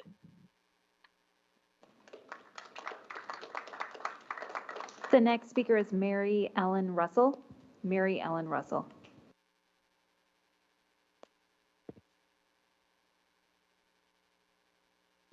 Hello, board members and Superintendent Jones. I want to start by saying again how much I appreciate the work that you do. As a parent of 2 SPS students, I applaud your commitment to student outcomes-focused governance. However, I am concerned that SPS is not living up to this goal as it considers a new contract for bus services. Although there is nothing more fundamental to student outcomes than safety, First Student, SPS's bus provider for 30 years, has a long record of safety violations that put students at risk. This winter, the state fined First Student for 396 safety violations in its charter bus service that were critical, acute, or repeated. Last week, I reached out to SPS parent groups asking whether their children have experienced unsafe conditions in First Student's care. 22 parents contacted me to share details of 1 or more very troubling incidents. 4 different families told me that their kids' buses had crashed, some more than once, and that the families were never notified by First Student. They only heard about it from their kids. 6 parents shared times when bus drivers behaved inappropriately, including yelling at nonverbal students, sending kids into traffic, and harassing a non-binary student. The most common stories, 19 in all, were of students being dropped alone far from home, put on the wrong bus, or lost for hours while in First Student's care. One parent shared that First Student eventually found his child alone, strapped into the back of a bus parked in the bus yard, unable to free themselves on a sunny day in June. That life-threatening situation was directly caused by First Student failing to provide oversight for a brand new hire. The most common thread among all these stories was First Student's complete failure to follow up on the episode or take any steps to prevent it from happening again. When SPS signed the last bus contract, they had no real choice but to work with First Student because they were the only provider in the city. This year, there is finally another viable bidder for the bus contract. That means that if SPS continues working with First Student, a provider who puts students at risk, it will be by choice. As members of the school board, you have the power to refuse to contract with a bus provider who doesn't keep kids safe. I'm asking you to carefully consider what consequences might be if you vote for a new contract with First Student and to center student safety in your decisions. Thank you.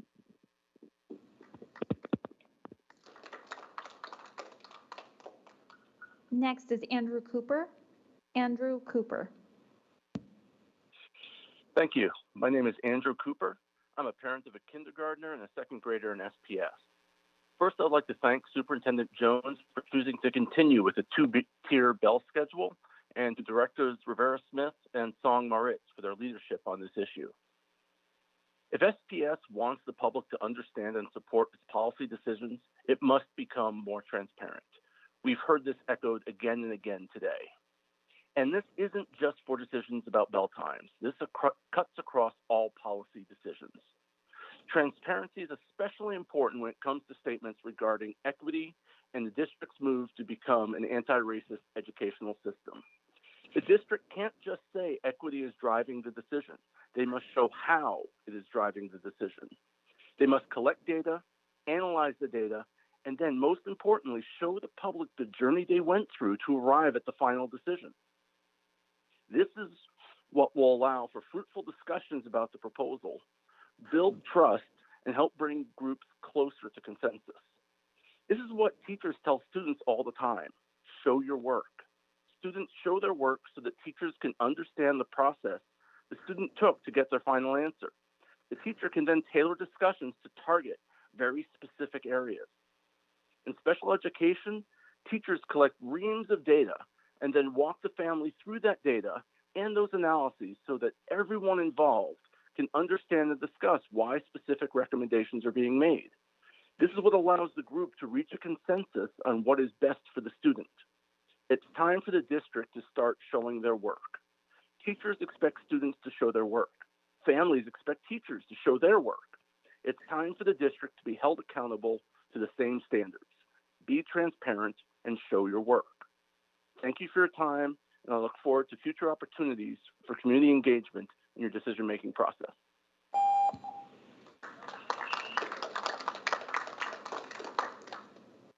Next speaker is Chavis Gary. Chavis Gary.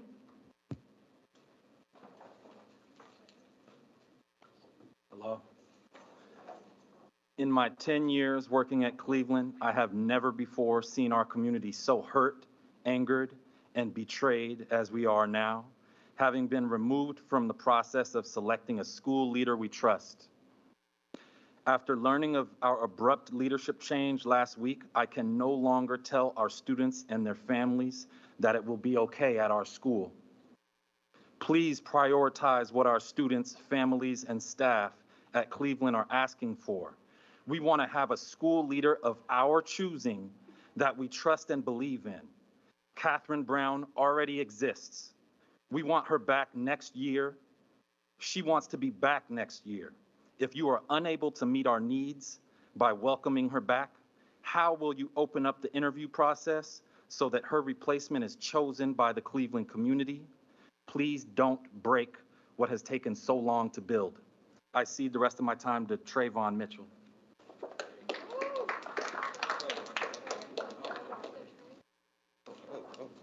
Hold on. Hi, my name is Trayvon Mitchell. I go to Cleveland High School. I'm here to talk about how Ms. Brown meant to us and what she done at Cleveland High School. Ms. Brown has always been about racial equity. She has always been a part of racial equity meetings, and most of the time in those meetings, Ms. Brown is listening to the concerns and questions, and she does everything she can to implement their concerns. For example,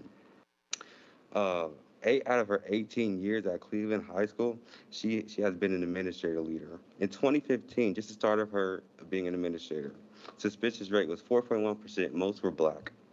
In 2019, a couple of years later, suspicious rate went down less than 1%. Do not fix nothing that is broken. Thank you. The next speaker is Sabrina Burr.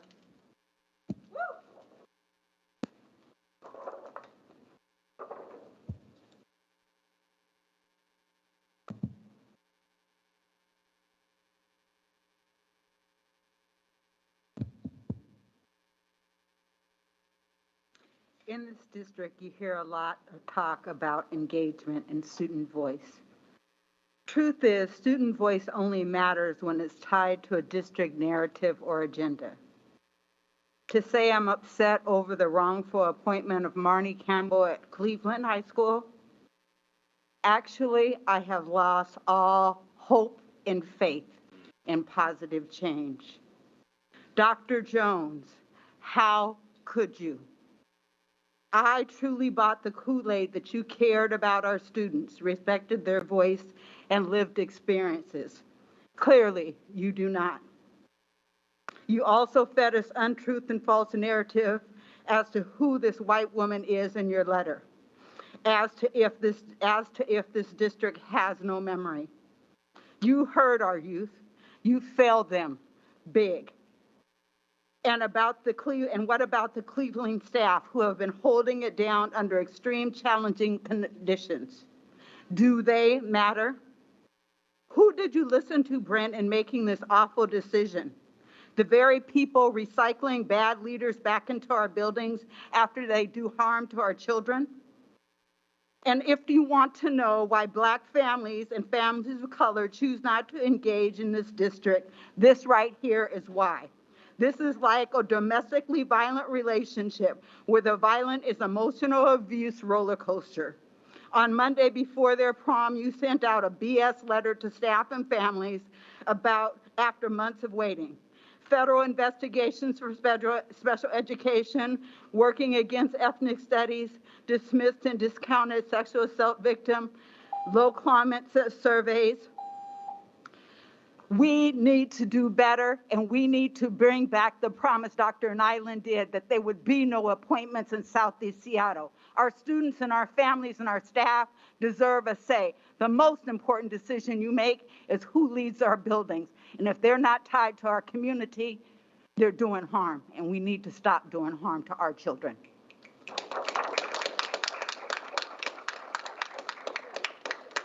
The next speaker is Laura Marie Rivera. Laura Marie Rivera.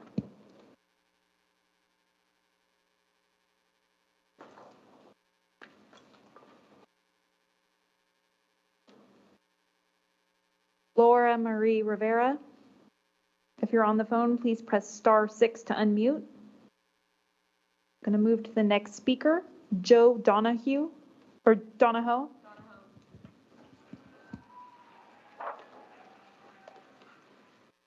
Hi, thank you for hearing me, members of the board and Superintendent Jones. My name is Joe Donahoe. I'm a teacher at Cleveland High School, just finishing up my 4th year at Cleveland.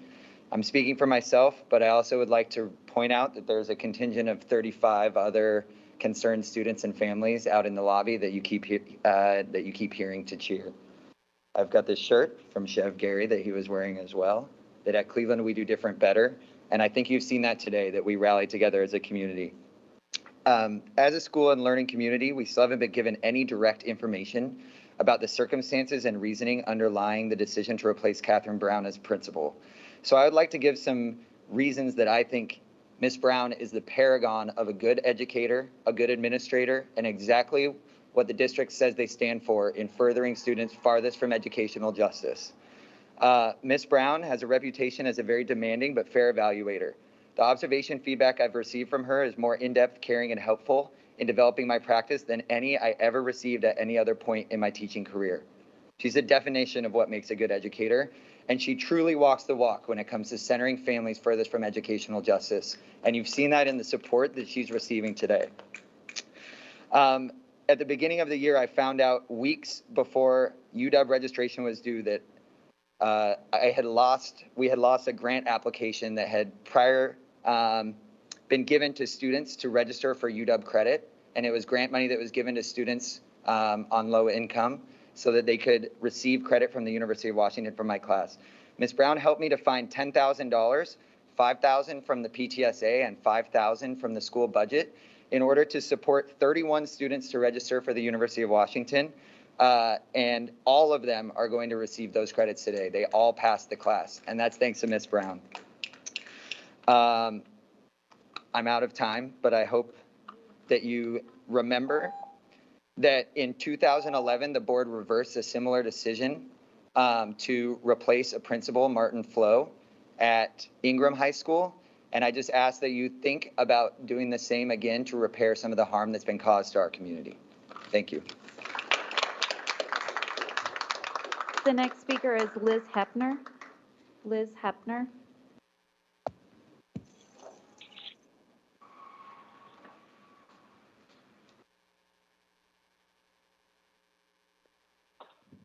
Liz Hepner, please press *6 if you are on the phone.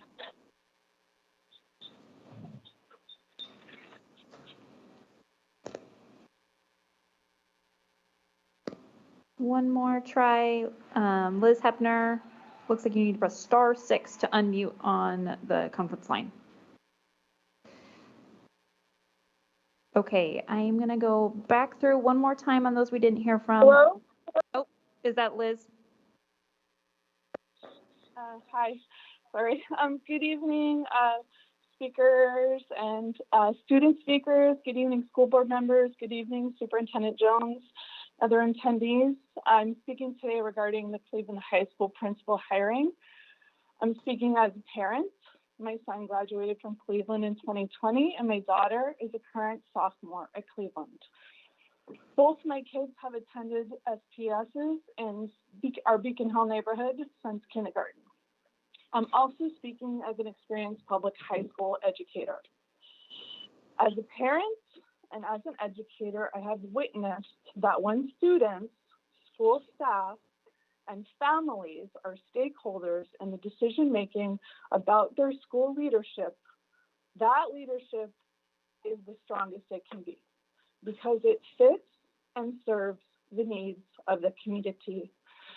I believe that Principal Brown has been a strong, steady leader who is incredibly dedicated to her school community.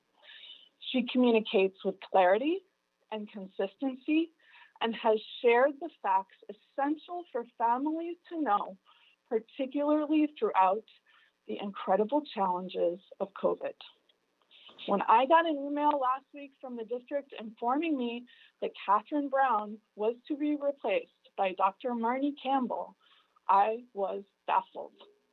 I am very concerned that a leader who puts students first is being replaced by a leader who has a history, we've heard tonight, of not listening to students, among other things.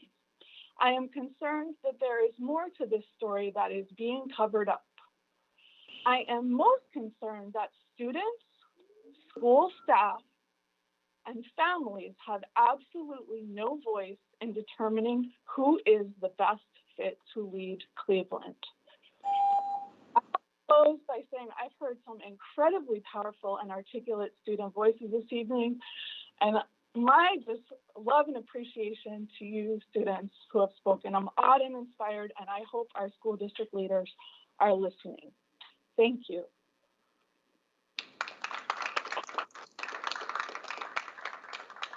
I'm gonna check back for two speakers who weren't here earlier when I called. Zoe Kyleson. Sorry about that. Zoe Kyleson. And then also Laura Marie Rivera. Okay, I'm gonna go to the wait list. Dana Louie.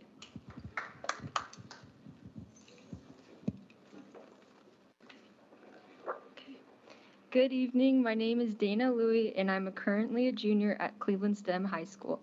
I'm the class of 2023 ASB president.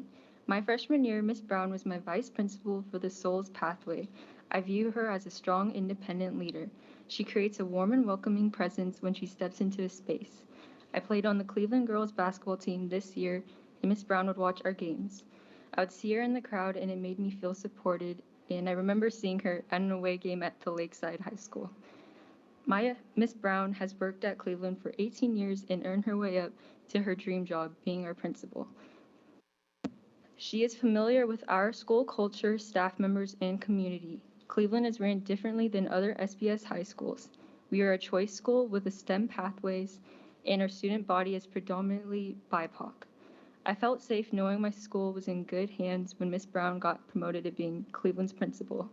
She knows how to make valuable decisions that benefit students and families, especially during this school year returning back to the building with COVID. Good communication is valuable when there are high-risk people in our community. On the other hand, Marnie Campbell is not the right fit for Cleveland. She was the principal of Eckstein Middle School in the past. There is a Seattle Times article, Seattle School Settles Sex Abuse Case for Nearly $250K. I feel unsafe and uncomfortable knowing Campbell handled the situation of a sexual abuse with the lack of listening to the 12-year-old student. I want my principal to listen to me when I speak my truth and when I talk about an experience vulnerable to me. When I was dealing with something similar this school year, Cleveland's admin supported me and listened to me. I trusted them and they helped guide me take the next steps. I would not trust Marnie Campbell to take care of my concerns the way Cleveland admin did. I do not think Campbell is connected to the Cleveland community. She was placed here without recent experience working at a South End high school. Cleveland is different than schools she has previously worked at. Marnie Campbell was appointed at Cleveland's new principal without any input from Cleveland students, families, and staff. I was shocked to find out by receiving an email with the news. Thank you for your time.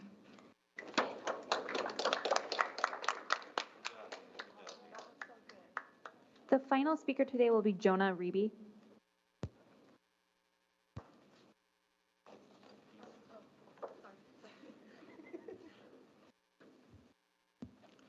My name is Jonah Reby. I'm currently a freshman at Cleveland High School.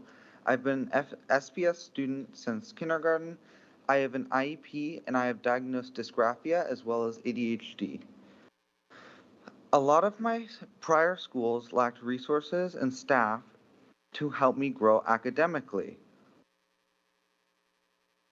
Principal Brown does an excellent job making sure first and foremost that students and staff are safe. Under her leadership, staff have provided an exceptional learning environment for students during a global pandemic. When I was recently purchasing school supplies at a store, the cashier asked where I went to school. I proudly answered Cleveland High School. She not only seemed surprised, but then proceeded to tell me stories about Cleveland's past and how much it has improved. Ms. Brown has been teaching at Cleveland High School for 18 years. 18 years. She has been an integral part of positive change at Cleveland High School, according to past students and current and past teachers. A lot of previous people have already talked about the allegations for Ms. Brown's replacement, but something I would like to add is the fact that as a staff member at a school, she is, oh wait, give me 1 second. She's a mandated reporter. What that means is that under Revised Code of Washington, Title 74, Chapter 74.3, Section 7434.020, she is required by law to report sexual assault and abuse cases to relevant law enforcement, which she failed to do. She should not be working at SPS, period.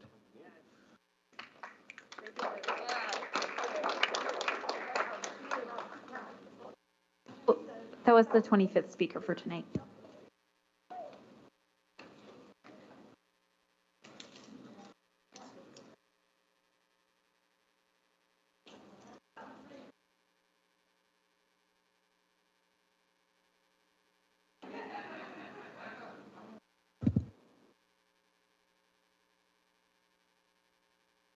Comments, fantastic. Okay, that concludes public testimony. First, I just want to say thank you to everybody who spent what looks like a beautiful day outside to come here and talk to us about the issues that you're experiencing. It is not lost on us, and I'm sure you will likely be hearing some communication from board directors in some capacity. Yeah, that being said, the executive session that was scheduled earlier for today's agenda will not be held. So we now have come to the board comments section of the agenda, and we will begin. What can we do? You want to do progress monitoring and then come to board comments? I think it's important we grade ourselves. Yeah, no, I agree. I thought we would just do that after board comments, but we can do that first. Doesn't really matter to me. So let's go ahead and take a look. Before we go to board comments, let's go ahead and take a look at the rubric for scoring.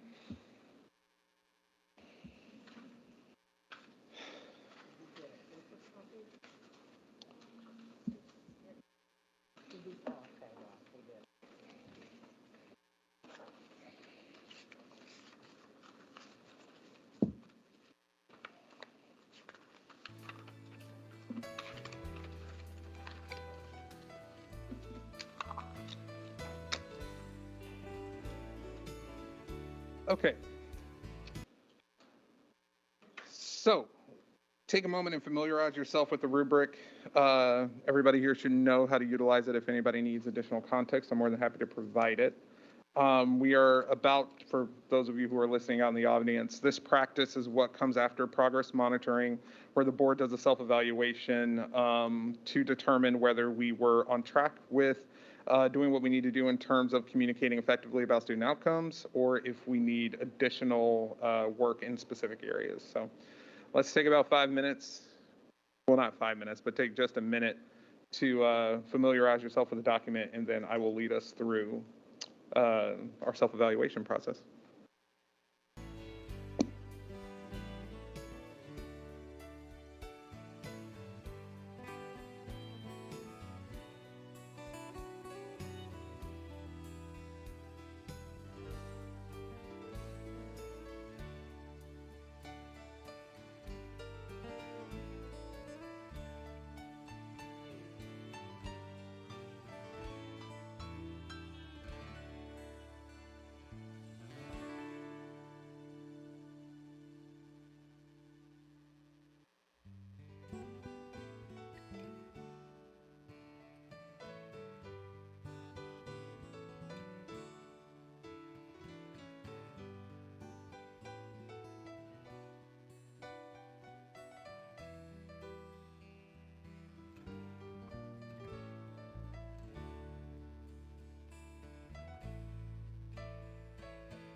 Okay, so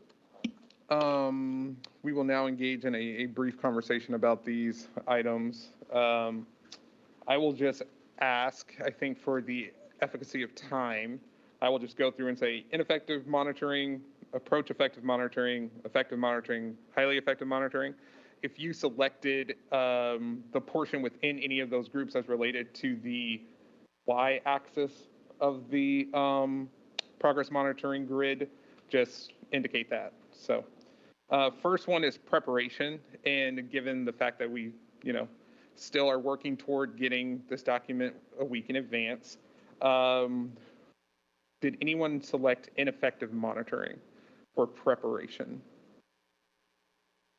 Okay. Did anyone select approaching effective monitoring for this one? I selected that one. Okay, so it looks like 6. Effective monitoring? No, this is solely your interpretation. And then highly effective monitoring, no one's left, so. Okay, so it looks like we are in that category. To be clear, this is an evaluation of us as a whole, not Yeah. as individuals, so, yeah. Even though individuals can have an impact. Yep.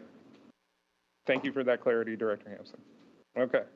Moving on to data and opinions. Anyone select ineffective monitoring? Okay. Approaching effective monitoring? That is the one that I selected. Okay. So looks like unanimously selected approaching. Correct me if I'm wrong. Okay, questions and statements. Ineffective monitoring. Approaching effective monitoring. Effective monitoring. I was in the middle of approaching and effective. Highly effective monitoring. Okay, so I didn't get you to. Were you approaching or approaching? Both approaching? Okay, cool. A little bit of progress in that area. All right, taking a look at past and future ineffective monitoring. Approaching effective monitoring. Okay. Fantastic. Oh, change your votes? Approaching? Okay, solid. Effective monitoring. I think we were close to this one. I think we were more so on this side. Yeah. And then obviously no selections for highly effective monitoring. Okay, progress monitoring and project management. Ineffective monitoring. approaching effective monitoring. Okay. Effective monitoring. Okay. I was actually with Leslie on this one, approaching effective monitoring. So, but it looks like the majority of us have pushed us into effective monitoring there. So I will submit that graciously. Okay. So do you have any feedback on what do we do after we have scored ourselves? Well, here? normally we would have done this with, our Right. observer to kind of help us. So if we could maybe check back in with her and see if how we tracked it, if that's kind of what she experienced as well. For sure. I'd be more than and I happy don't to know do if the that. superintendent has anything I'd love to know if Superintendent Jones has any feedback for us. I agree with all of your evaluations, except for maybe the last one around progress monitoring and progress management. And I'm being technical. Any conversation focused on offering advice concerning school system operations. It was any conversation. And so I'm Yeah. trying to see how That's true. That's we got real. to effective on that. We may have failed that. Okay. Because we did have some tactical and technical questions. I hear that. So, and my question, can we start to get these 7 days in advance? Do we need to make that a formal The memo itself? Yes. progress monitoring in particular? Yeah, I'm more than happy to make. I know they have to be posted by Friday before, but I think especially with this rich of information and data, we need a week to review it. Yeah. I'll make that commitment, yes. Thank you. Okay. All right, consider it done. Mr. Thank Record. you. All right, so thank you, directors, for engaging in that practice. Continuous improvement is critical. So with that being completed, we will now head into the board comment section of tonight's agenda. And I have an order here, so we're just going to go in order on the paper. Director Hampson, you are next. You will be next, I promise.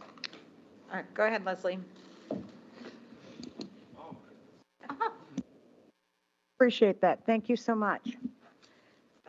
First of all, Saturday, 3 to 5 p.m., West Seattle Library, in-person community meeting. 2 of my board directors, my colleagues, can join us. We're rowdy. We have good listening skills, and I hope you do. And I am looking forward to it. And there's a 1 in 3 chance of lasagna. I am a proud Cleveland Eagle graduate. Very proud of that fact. I'm not going to talk about the former principal because that's a personnel issue, and we as board members are not allowed to speak to those issues.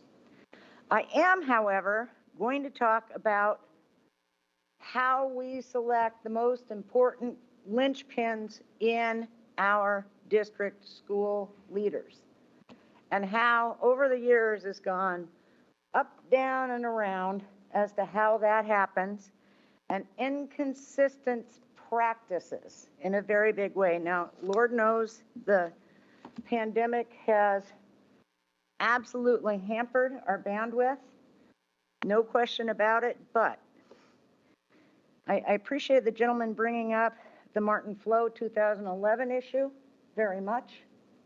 That was a real change. But the one that really strikes me is when Rainier Beach High School was looking for a principal. And Superintendent Jones, you were here then. Not many folks over here were.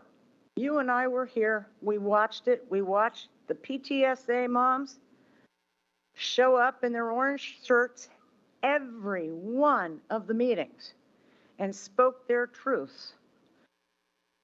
And the John Stanford Center wanted somebody else. And they pushed back real darn hard. And look who we got. We got Dwayne Chappelle. He was not the first choice of the John Stanford Center bureaucracy. Not by a stretch. And what did he do out there? He brought in the International Baccalaureate and fought like hell on behalf of his school and his students and his teachers. And now he's in charge of Deal and helping us. That's called engagement. You were here then. I'm having trouble with this in a really big way. the board was given talking points earlier this evening, and I wrote back to administration, and this is what I said. I am most curious as to whether we, number one, have held interview sessions with folks that have undergone training to allow them to participate in the selection process. Number two, have held trainings so that in the last 2 years, and if so, at what times? I believe the CBA with our teachers, SEA, says it needs to be co-authored. And I remember fighting like the dog that I am a few years back with Clover Cod and others, that we would do it on a Saturday when working people could show the heck up. Because otherwise it was in the middle of the day when working people couldn't show up, which narrowed the representation terribly. Well, what happened? This room was full. And maybe I'm not keeping track, but I believe I keep pretty good track. I haven't seen any offerings of those sessions. And the CBA says you can't sit on an interview committee if you don't get the training. This is like major and catch-22. It's nuts. Sorry, but it's nuts. Number three, have we reviewed the CBAs on principal selection processes? Number four, reviewed our engagement and have communicated that effectively to the communities and to the board. Not just for the Cleveland process, but for all, capitalized, all principal appointments. New paragraph, comma, frankly, feels arbitrary and quite possibly in violation of procedures. Please acknowledge receipt and advise. Thank you in advance. We can and must do better. And I'll stop there. Thank you.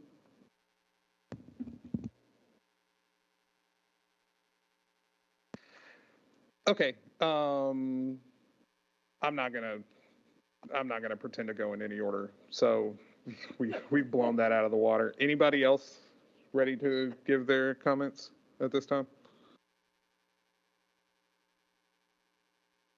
Okay. Go ahead, Director Rivera-Smith. Actually, that was pretty dumb of me to want to follow Leslie there. But I'm going to try. I think as many of you guys who've listened to me in the last 2.5 years know, I'm not the most amazing public speaker. I'm not really that good at it yet. But I can recognize it when I see it, and I saw a lot of it today. I am so amazed at all the students who came out today to speak. And just, there's so many adjectives I could think of, but you know, a lot of them are just bravery, but one of the words that I also want to touch on is agency, because I think the fact that you're here and can come and speak on the phone and on Teams, and I'm sure we're getting emails and everything too, it's that you have the agency to do that, and I hope that means that's something that we've given you, that your teachers have given you, and that your parents have given you, and taught you that your voice matters. And it will make a difference, and it has, and it will continue to. I do believe it. I think we see it over and over again. And as one of you said in here, I have my notes, that it was actions speak louder than words, right? It sounds pretty simple, but it's true. It really does, and we use a lot of the right words. We're good at that most of the time, but our actions mean a lot more. So I want us to do that too. I strongly believe in engagement in principal selections. I don't even want to use the word appointments because, I mean, that is the key leader of a school. And I had this conversation, I know, with past Superintendent Juneau when she was here, because it came up a lot too. And I know we haven't talked about this yet, so you probably don't know how I feel about it. But yeah, I definitely, and that's what I'm doing here, in the most respectful way I can, because I know that I can't hold something on you when I haven't talked to you about it, haven't expressed it myself. So I feel very strongly about engagement with principal selections. I think, as Director Harris said, it is the key person in the school. It sets the culture, it sets the expectations, the accountability, and that person, I don't believe they can be put there without engagement of the students and staff, because that's who they are going to be interacting with most, not us. Anyway, again, I just want to thank everybody who spoke, and I hope that we can keep hearing your voice in our decisions that we make. I know we're going to get some student board members soon, and that'll help. I am working with I'm have the beginnings of a student voice policy I wanted to work with students on, so that we have that assurance that student voice is taken into consideration on items just like this, like principal appointments and a lot of other places. So I'll end there, but thank you everybody again.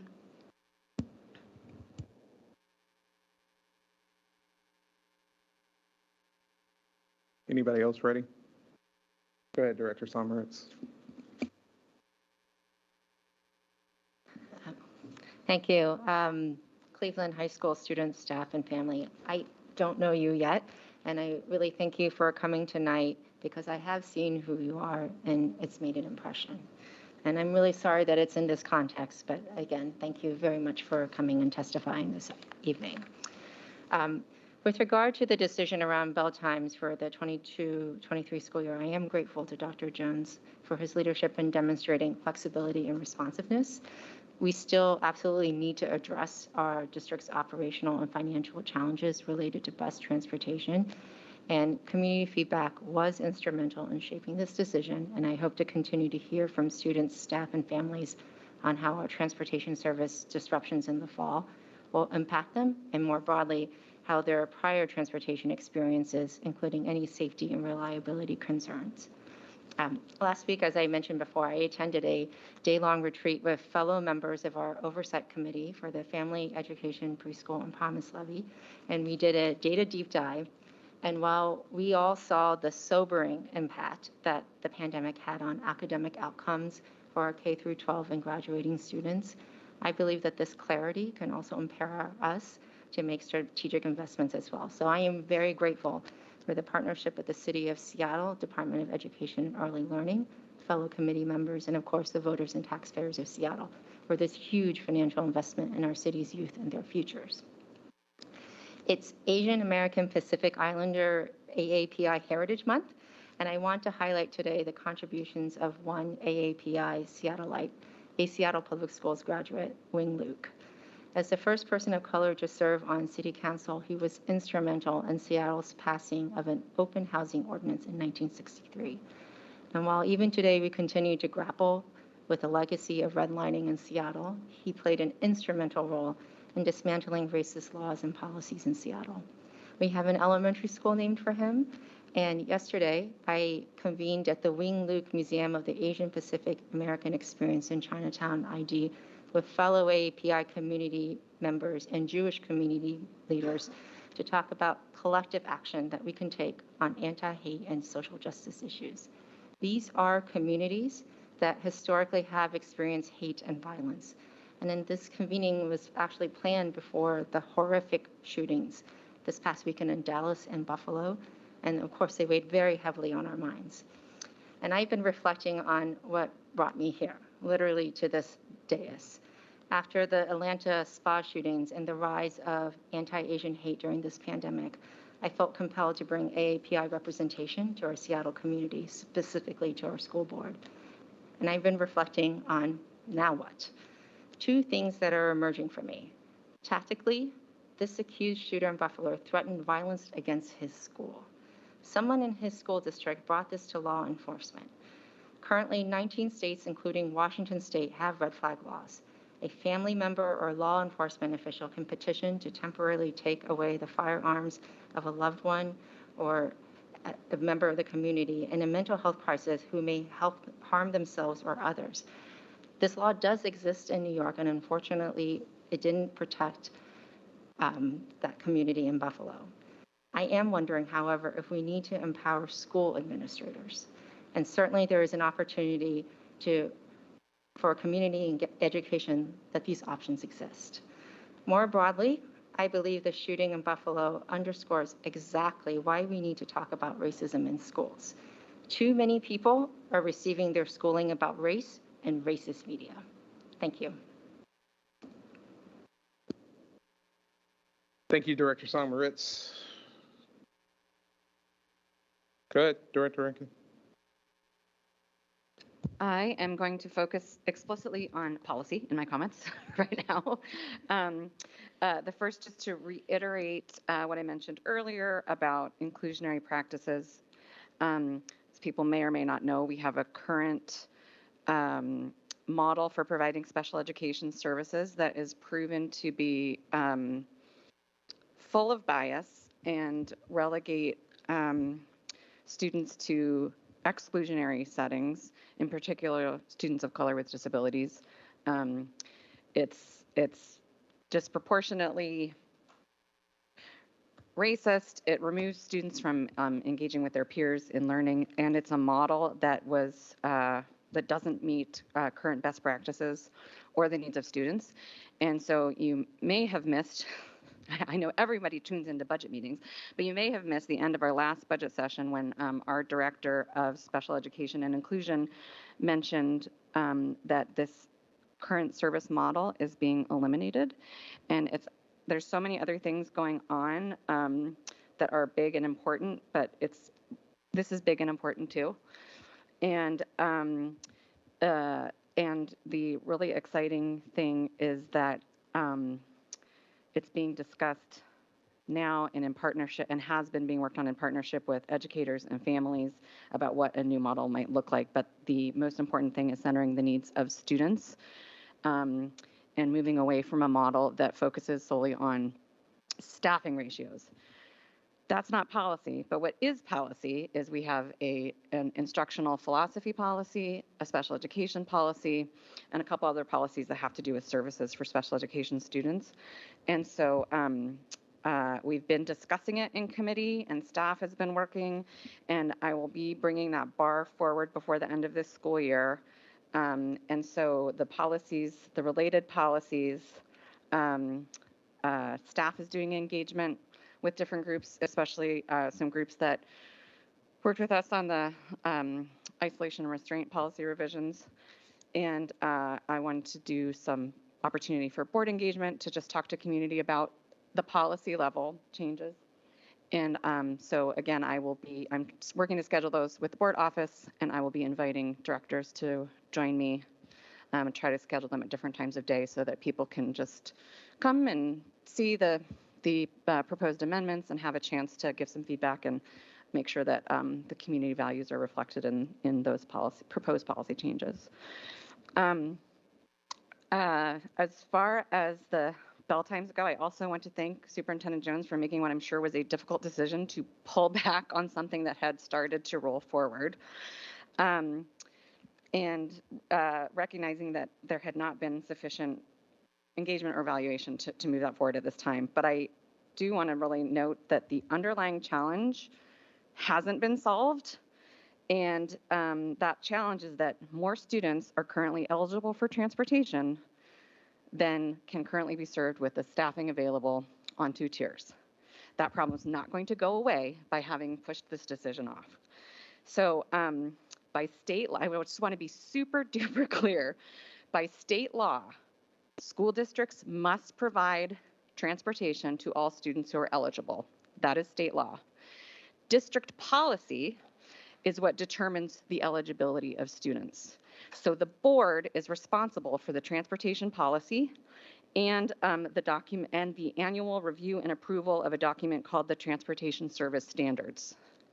Currently, the Transportation Service Standards leave us with more eligible students than we can provide on 2 tiers. So there will continue to be suspended service next year. We also need to still adopt the service standards this year. That is required by our policy. And I still believe that approval of changes in bell times should be a separate process than an amendment to that document. I'm going to maintain that even though we didn't bring all that forward. The board is responsible for and has the authority to appropriately evaluate the standards and the bell times when there are changes separately. And it's our job as the overseers of the district to do that work here and in committee and in policy in full view of the public as a board of 7. So that work still needs to happen so we don't find ourselves in the same position a year from now.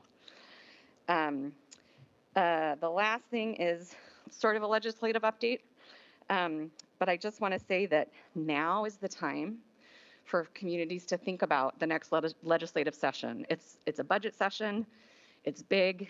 We have, as a board director, I cannot use school resources, district resources to advocate for a particular point or issue, but I can say, please, please get involved with your PTA, get involved with your local legislative district, and start talking about the issues that are important to your school and your community now. Because if you wait until January when session is getting going, it's going to be too late, and the session goes really fast. There were several recent retirements announced for members of the legislature, including some of our strongest public education champions. And so now is the time to look at who's running for reelection, who's newly running, and ask questions of those candidates about supporting public schools in the next session.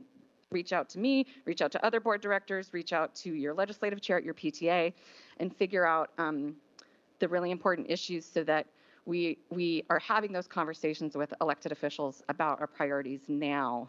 And can push for some legislation to support our students and our schools. Thanks.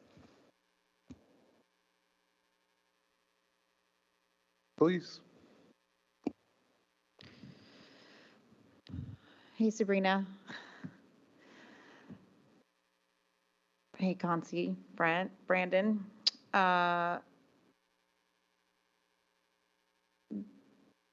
I experienced tonight a profound amount of hurt and disappointment. And is that Rita? Hey, Rita. Sorry. I don't see that well. The mask's on. Yeah, I want to fully acknowledge that it was hard to watch the students expressing their level of hurt and disappointment.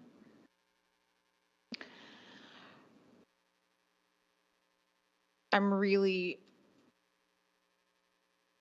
disappointed myself that what I believe started off as some bad adult behavior got us into this situation where students are now feeling the brunt of a damaged and disappointed and hurt community.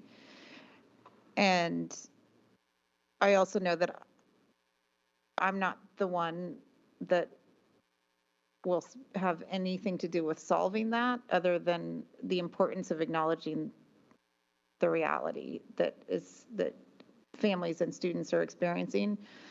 And I think I have tremendous faith in Brent Jones and Brandon Hersey and Concy Pedrosa to find a way forward in all of this with you all and replay the tape that tells us what any one of us could have done differently to create a different situation, so that we're not here again. And I don't know if we can prevent it from happening at all. If we're doing our job really well, there are going to have to be some extremely tough moments. Whether or not this is one that needed to happen, I don't know, but I certainly wanted to take the time and the space to make it clear that I do acknowledge and hear that profound level of disappointment and frustration, and encourage my colleagues to work with the Cleveland community to move forward in a way that's going to be healthy for everyone. And I appreciate you all. Thanks.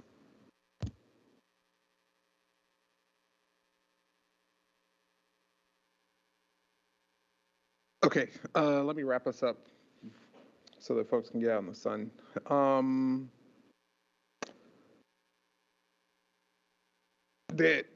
I'm not going to go into the lengthy explanation of how important the role of a principal is at a particular school district. I think that has been made abundantly clear, and if not, then you clearly were not listening during public comment. But again, just as the son of a teacher, as an educator myself, and with Cleveland being in my district and working closely with that community on a number of things, all I can say is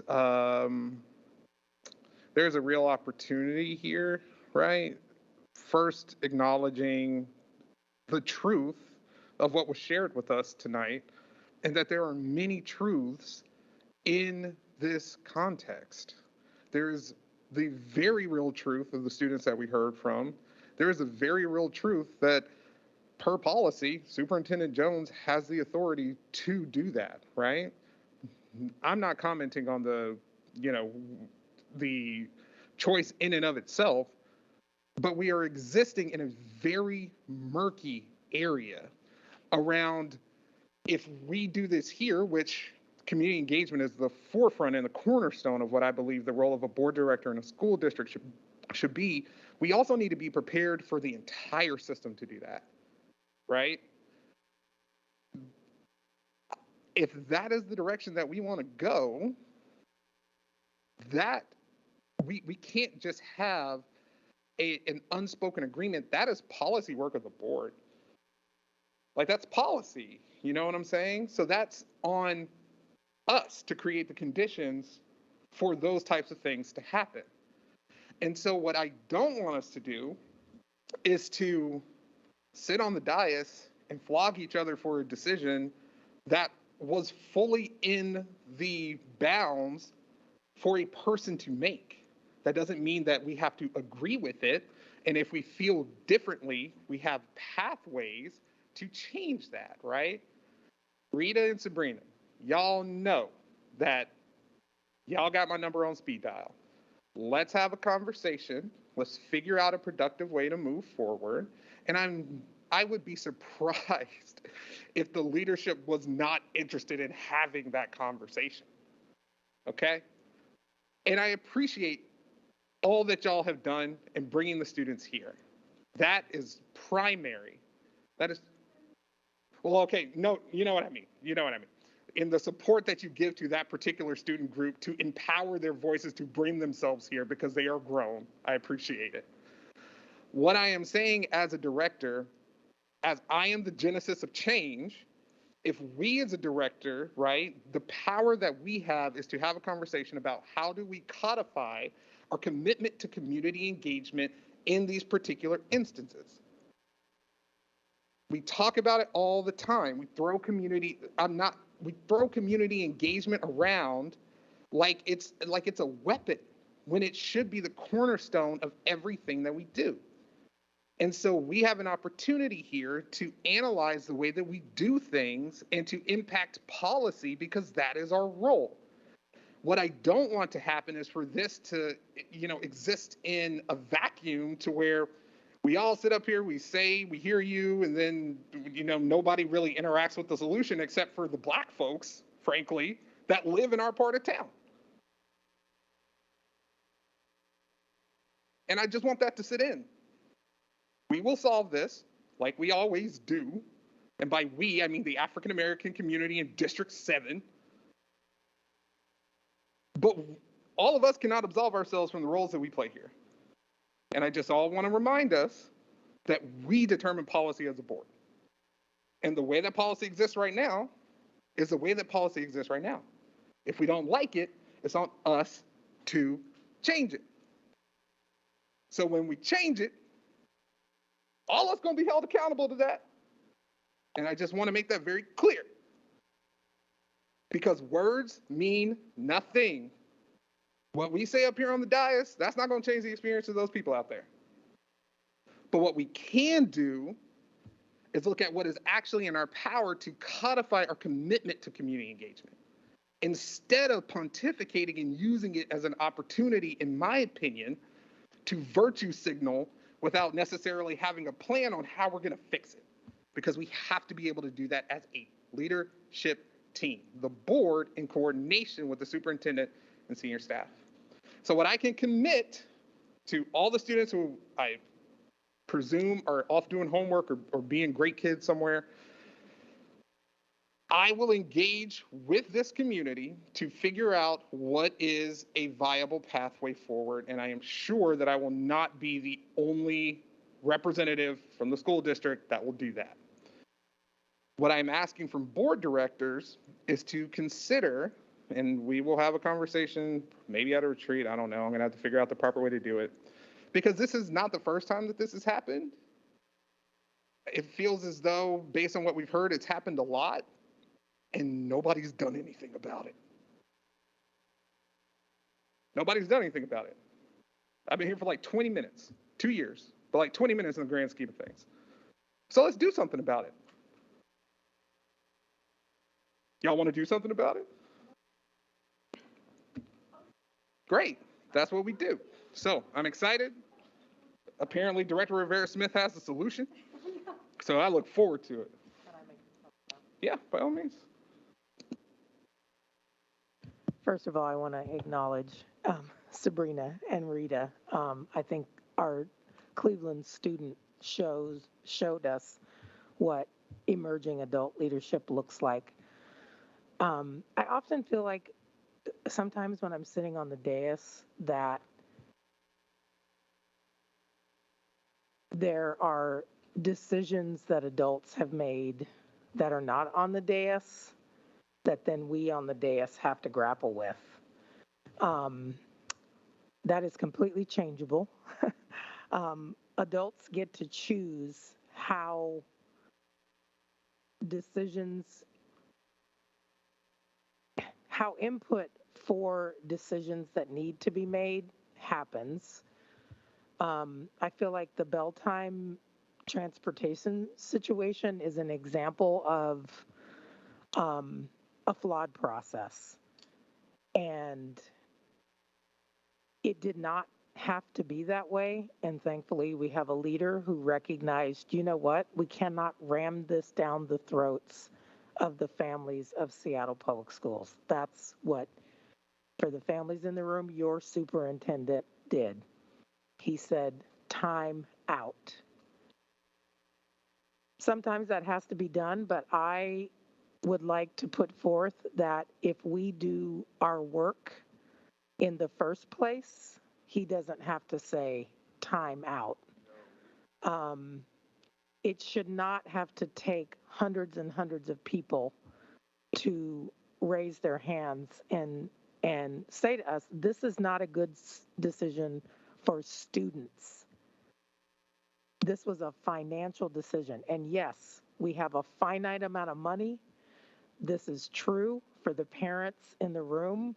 We don't get to dictate how much money we have to spend. We still need to demand fully funding public school education and all that it takes to deliver high quality public school education for our students at a local, state, and national level. And at the same time, as I don't choose the word overseer because actually that has a very triggering, and Liza, I know you didn't mean anything, but we are stewards. We are stewards and we are adults and we actually have the power to move in a proactive way. I'm tired of reacting on the dais.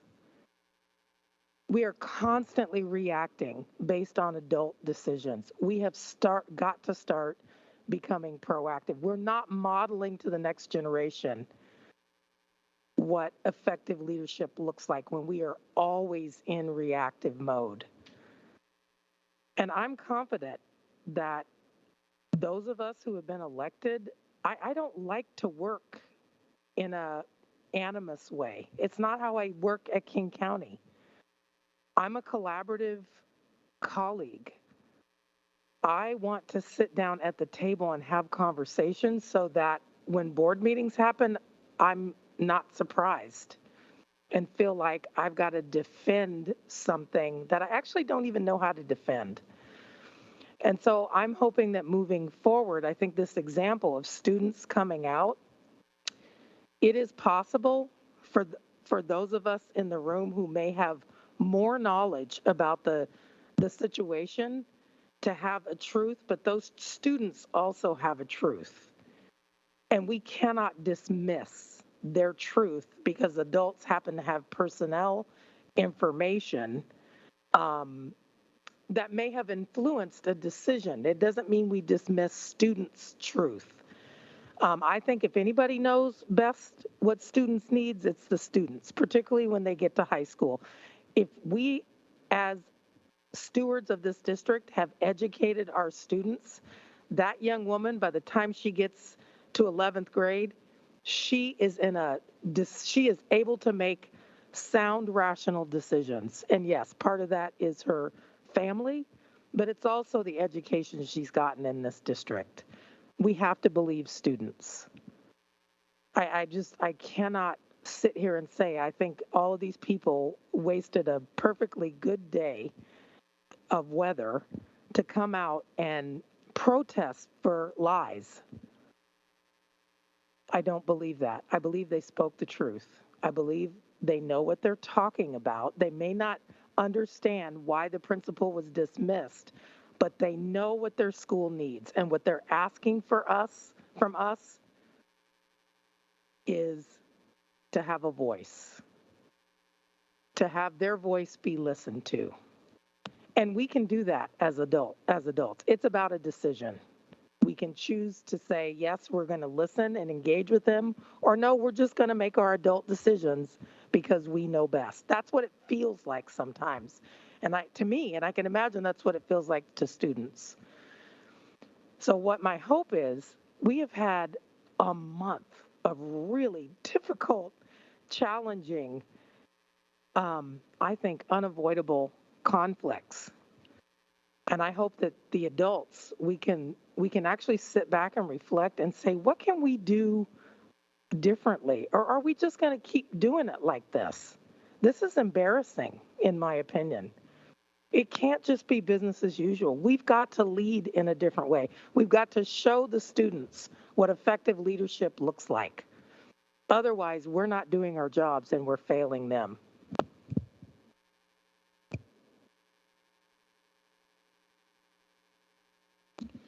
Okay, thank you everybody for your comments. Anybody else before we wrap this up? All right, there being no further business on the agenda, the regular board meeting is now adjourned at 7:11 p.m. I have gotten to do it twice. Let me be great.